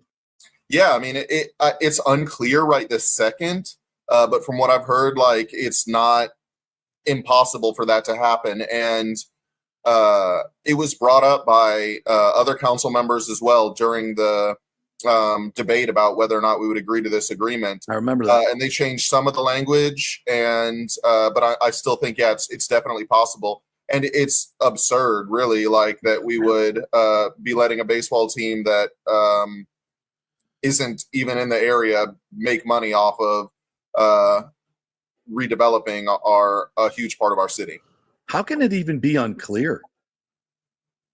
I mean, how can it even remotely be possible that you could agree to a deal that would allow that to happen?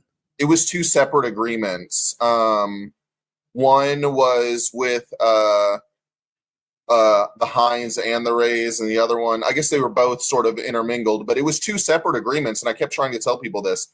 There was a development agreement for the land around the stadium and an agreement for actually building a stadium. They were two separate things that we voted on all at once, but were two separate resolutions, two separate funding resolutions, two separate agreements. And so, yeah, I mean, one could fall through and one could continue still. Wow. Richie, when you look at what could possibly happen, if that did happen, and you look at also, and I'll refer to the model that Rick Kreisman, former mayor, put out there, that he had a great plan for building and redeveloping without the Braves as partners. I mean, I thought that was spectacular.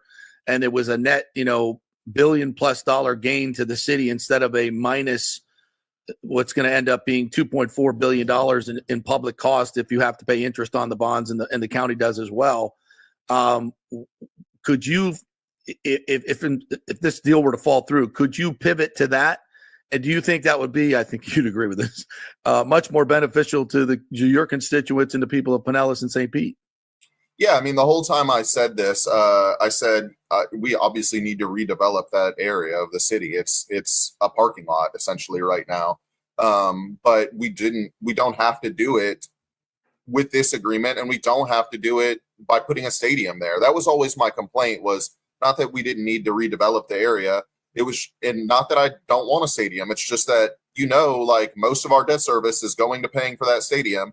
And we had $22 million a year in debt service to pay. And so, and on top of everything that's happened recently, I said all of that before the hurricanes. And so, yeah, I mean, we could pivot. It just depends, though. It's still going to be the same mayoral administration and same county negotiating whatever goes on.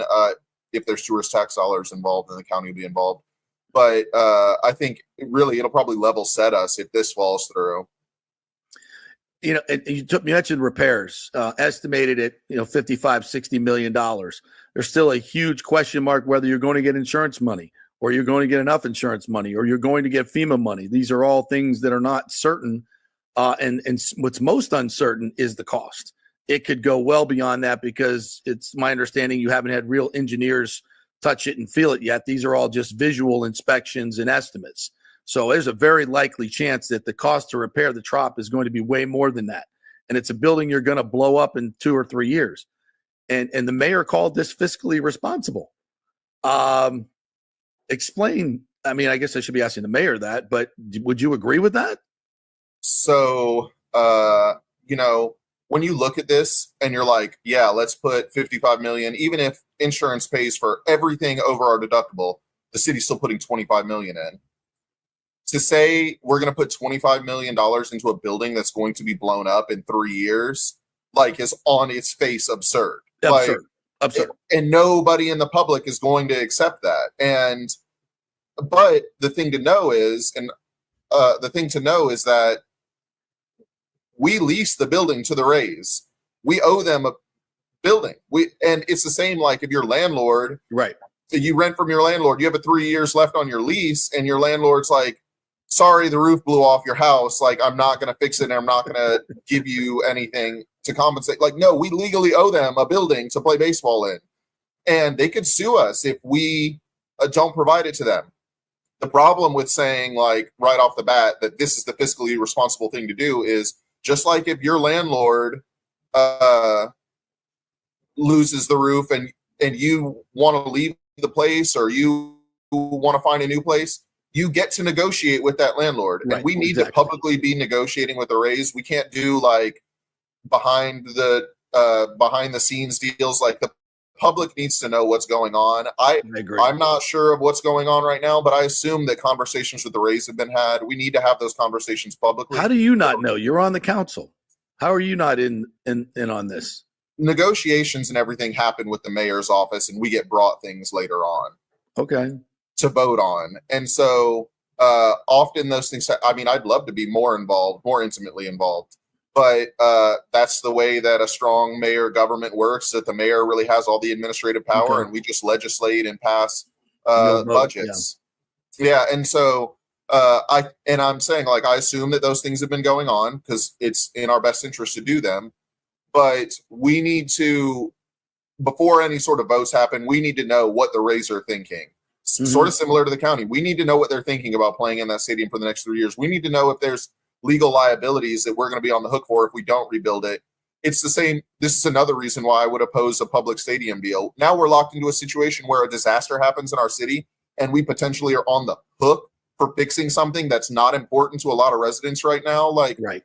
That's a big thing for people to know right now, is like, this is a big issue in the region and across the country, and it's getting a lot of attention, but it is not what my constituents are talking about. Right. My constituents are talking about how a bunch of homes flooded that aren't in flood zones because we had so much rain. I'm at my house right now. If I show you the floor, there's no floor. If I show you the walls are cut out because my home flooded. Like, this is not what anybody wants to be dealing with right now. So it's been interesting that we got ourselves, because 30 years ago we signed a contract with them to maintain a stadium, that we've gotten ourselves to where now we're in a disaster and all we're talking about is a stadium. And it's the same sort of thing that'll happen if we sign this new agreement. Right. Although the new agreement, to its credit, at least puts all the onus for insurance and stuff onto them instead of us. But it's still not a great situation to be in. Richie, how do you see this playing out? Do you think the Rays are trying to get out of this deal? I do. I think what they did yesterday and trying to blame the county commission is wrong, reprehensible, and not factually true. The deadline for them to issue those bonds was March, and they're saying that they missed the deadline. I don't think that's true. I'd like to get your opinion on that. It seems like, I don't know if you watched the commission meeting yesterday, but Commissioner Scott basically said he had a conversation with Brian Auld that told him that the Rays were trying to pull out of the deal because their cost overruns, which they said, and this is what you talked about and you predicted, and I predicted as well, is when the cost overruns come, are they really going to step up and pay? And here they are. And guess what? You were right, Richie. They don't want to pay.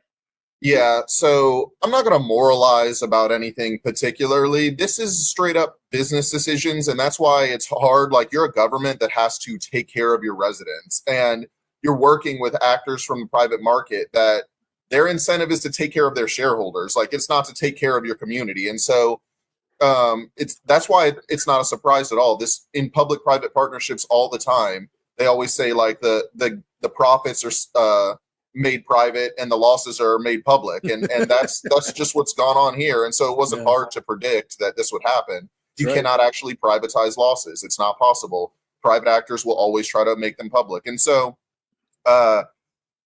having said all of that, Here, I lost my train of thought. I was on a rant. Well, you predicted that they are the were Rays not trying to do the get out of it? Right? Yeah. Are they trying to get out of this deal? So as soon as the hurricane hit, you have to see, like, okay, the roof blew off the stadium. It rained in there. They're going to lose revenue over the next 3 years. And I say 3 years, I mean, over the next year, because we said 1 year they're not going to play in their stadium. By the way, just to go back, since when do government projects cost exactly what they were predicted at the beginning and last the exact amount of time? Like, I'll say very, very rarely. Basically never. And so they're going to lose revenue over the next few years. It was not a surprise to hear them say, like, that was revenue we were depending on to build the stadium. And every year that the project gets delayed, like, regular people are feeling inflation. Well, good God, if you've tried to build anything or construct anything lately, that's where the inflation really is hitting. And it's still going on. And we're still in a sort of inflationary environment. The Fed doesn't want to cut rates, all that, whatever. They know every year that this goes on, it's going to get more expensive. And so to hear them get cold feet is not a surprise. Like, things are getting more expensive, and they had all their projections and we're trying to lock in prices, and Storms threw that all out of whack. And, I had one person criticize me yesterday and say, I didn't predict the exact reason why they would run out of money or whatever. And it's like, well, first off, I said for whatever reason, because there's a million, but like, if we're in Florida, if you didn't see a hurricane coming, like, I'm sorry, but that's on you. For a fabric roof that was 10 years past its lifespan. And people say, well, nobody could have predicted that. And I say, really? I've actually been talking about that for years. Every time a hurricane comes near, I'm like, ooh, I hope that roof survives the trop. It's more likely no one could have predicted we would go this long without a hurricane. Like, you would have been silly to say that we would go this long, not silly to say it's going to happen. Exactly. So finally, Richie, if this deal does fall apart and they end up building in Tampa, Chris Lafleur told me yesterday that he's fine with that, as his constituents can still go to baseball games and they can use this money for stuff they really need and can benefit the community a lot more. Would you echo that?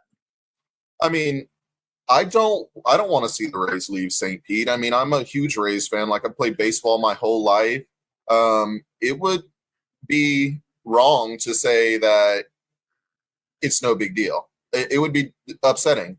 But at the same time, like, my job as a city council member is to do what's best for the public, use our public funds in appropriate and responsible ways. And look, I am left wing. Like, I am not even like I'm conservative person. Like, but I have to be fiscally responsible in my job. And I have to look, can we afford $22 million a year in debt service for the next 30 years and weigh the risks of like renegotiating or whatever with that. And so it would hurt if they went to Tampa, but we would be in a position where we have a lot of revenue coming in that is not allocated for the next 30 years. And we can do a lot for our city because of that. And, I love the idea. Well, I'll say it this way. I love that we're talking about them going to Tampa and not going further afield. Right. I don't believe that like what's good for Tampa is bad for St. Pete. Right. Like, I think that our economy is intimately tied together, and I don't like being played off of them. But, one thing I would just say to anyone who's looking at them moving is like, because they're not going to get everything they want out of this deal. This deal is worth $600 million in cash and for the stadium and all of the land rights around it. The next biggest public stadium deal ever completed was in Atlanta for $300 million cash. And the Las Vegas deal that probably is going to fall apart is $400 million cash. Yeah. If anybody thinks they're going to go somewhere else and get more money, no, they're going to go to Las Vegas, get $200 million less dollars, and be in a smaller media market. That doesn't make financial sense to me either. So I think we have plenty of latitude to play hardball with them right now. I totally agree. Hey, Richie, thank you so much for the time. Is that what kind of guitar is that behind you? Is that a bass? Oh, I'm sorry. That's my bass guitar. Yeah. Oh, nice. Yeah, I've had to set up my. No, I got a couple behind me too. Yeah, I got a. Yeah, so me and my wife play music. She's in an orchestra, and so we love to we're in St. Pete. We love to be part of the arts community and the music. Yeah, and kind of finish that off, Richie. And I've said this is like, you don't need a baseball stadium. You got the greatest downtown, the most eclectic bars and restaurants. And I love it down there. You got the beautiful waterfront. You got the beaches. You got the Grand Prix. You got the PGA Tour. You got the Annika I was just at the other day. There's a lot of sports going on. It's not a team, but it's so much going on. You don't need a baseball stadium, especially for 81 games. That should be in the metro area, the center of the market. We'll Tampa should take that on, and you're part of this whole Tampa Bay region is to be the beautiful, wonderful place that you are, and attract tourists. That's part of it. That seems to me the best for the entire region. And personally, I hope it ends that way, because I think that's what's best. Yeah, you make a common sense argument, and I think that's one thing the county looks at. I mean, obviously, again, You're not losing the Rays. You're not losing them. I was in Atlanta when the Braves quote left. They didn't leave. They're in Cobb County. Everybody in Atlanta, they just moved closer to their fan base, and the city of Atlanta didn't have to pay for it. Yeah, I think if you look at the county's tourist tax dollars as well, like to show heads in beds, like the Rays are really far down on the list. Way down the list. One thing they're looking at as well. Way down the list. It doesn't translate. So, build a convention center or a cruise port if you want some heads and beds. That sounds like a lot better idea to me. I don't know. Thank you, Richie. I appreciate your time. Thanks for having me. Take care. Yeah, we learned a lot today, partner. We learned a lot today. More than we probably wanted to. Yeah, absolutely. All right, let's take a quick break and we'll get back. I told you we do Bucks and Lightning and all that stuff, so we're going to do it, but we got to take a quick break. We'll come back on the other side and we'll get to the comments. You guys have had great comments as well. Thank you for your patience through all the stadium stuff. I hope you guys are learning some stuff and we're putting a good spin on this. Back in 3. Old Hurricane Helene put a hurting on Tampa Bay, and for many of you, the rebuild will be a long process. You must beware of unscrupulous contractors offering up quick fixes for incredible prices. It's a scam.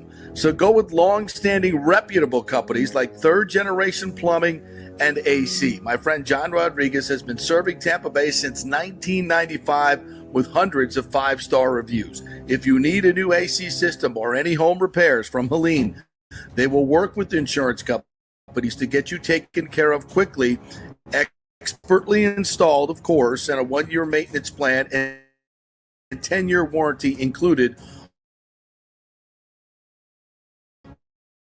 Contact them at thirdgenerationplumbing.com or 813-961-8024. That's 813-961-8024, thirdgenerationplumbing.com. So many of our Tampa Bay neighbors are finding out the hard way from Hurricane Helene that homeowners insurance does not cover flood damage. You must have flood insurance. It's a separate policy. Immediately call Italiano Insurance at 813-877-7799, and they will shop around to find the best policy before rates go up. Lock it in. Over 60% are underinsured in Florida, or you're not getting your discounts that you're entitled to. So do an insurance checkup at Italiano, and they could save you thousands of dollars. Italiano will make sure you're with a highly rated insurer, so there are no surprises in your time of need. Our hearts go out to all our neighbors devastated by Helene. These are the times we're proud to protect all the pieces of your life. Italiano Insurance, 813-877-7799. Hey, it's football season, and we welcome back the Gator Report every Monday and Friday, sponsored by the Jeeves Law Group, Jeeves lawgroup.com. Just go to the website.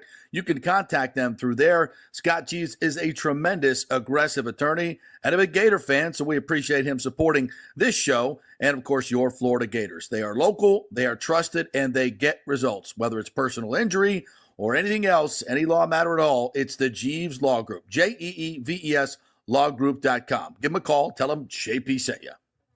Ciao, Paolo Tini here, owner of Caffè Paradiso, one of South Tampa premier traditional Italian restaurant. We were recently voted number 3 on Open Table list of Tampa Bay's top 10 restaurants. We're very proud of that because we take great care of preparing each dish by hand with homemade sauces, pastas, only the freshest local ingredients.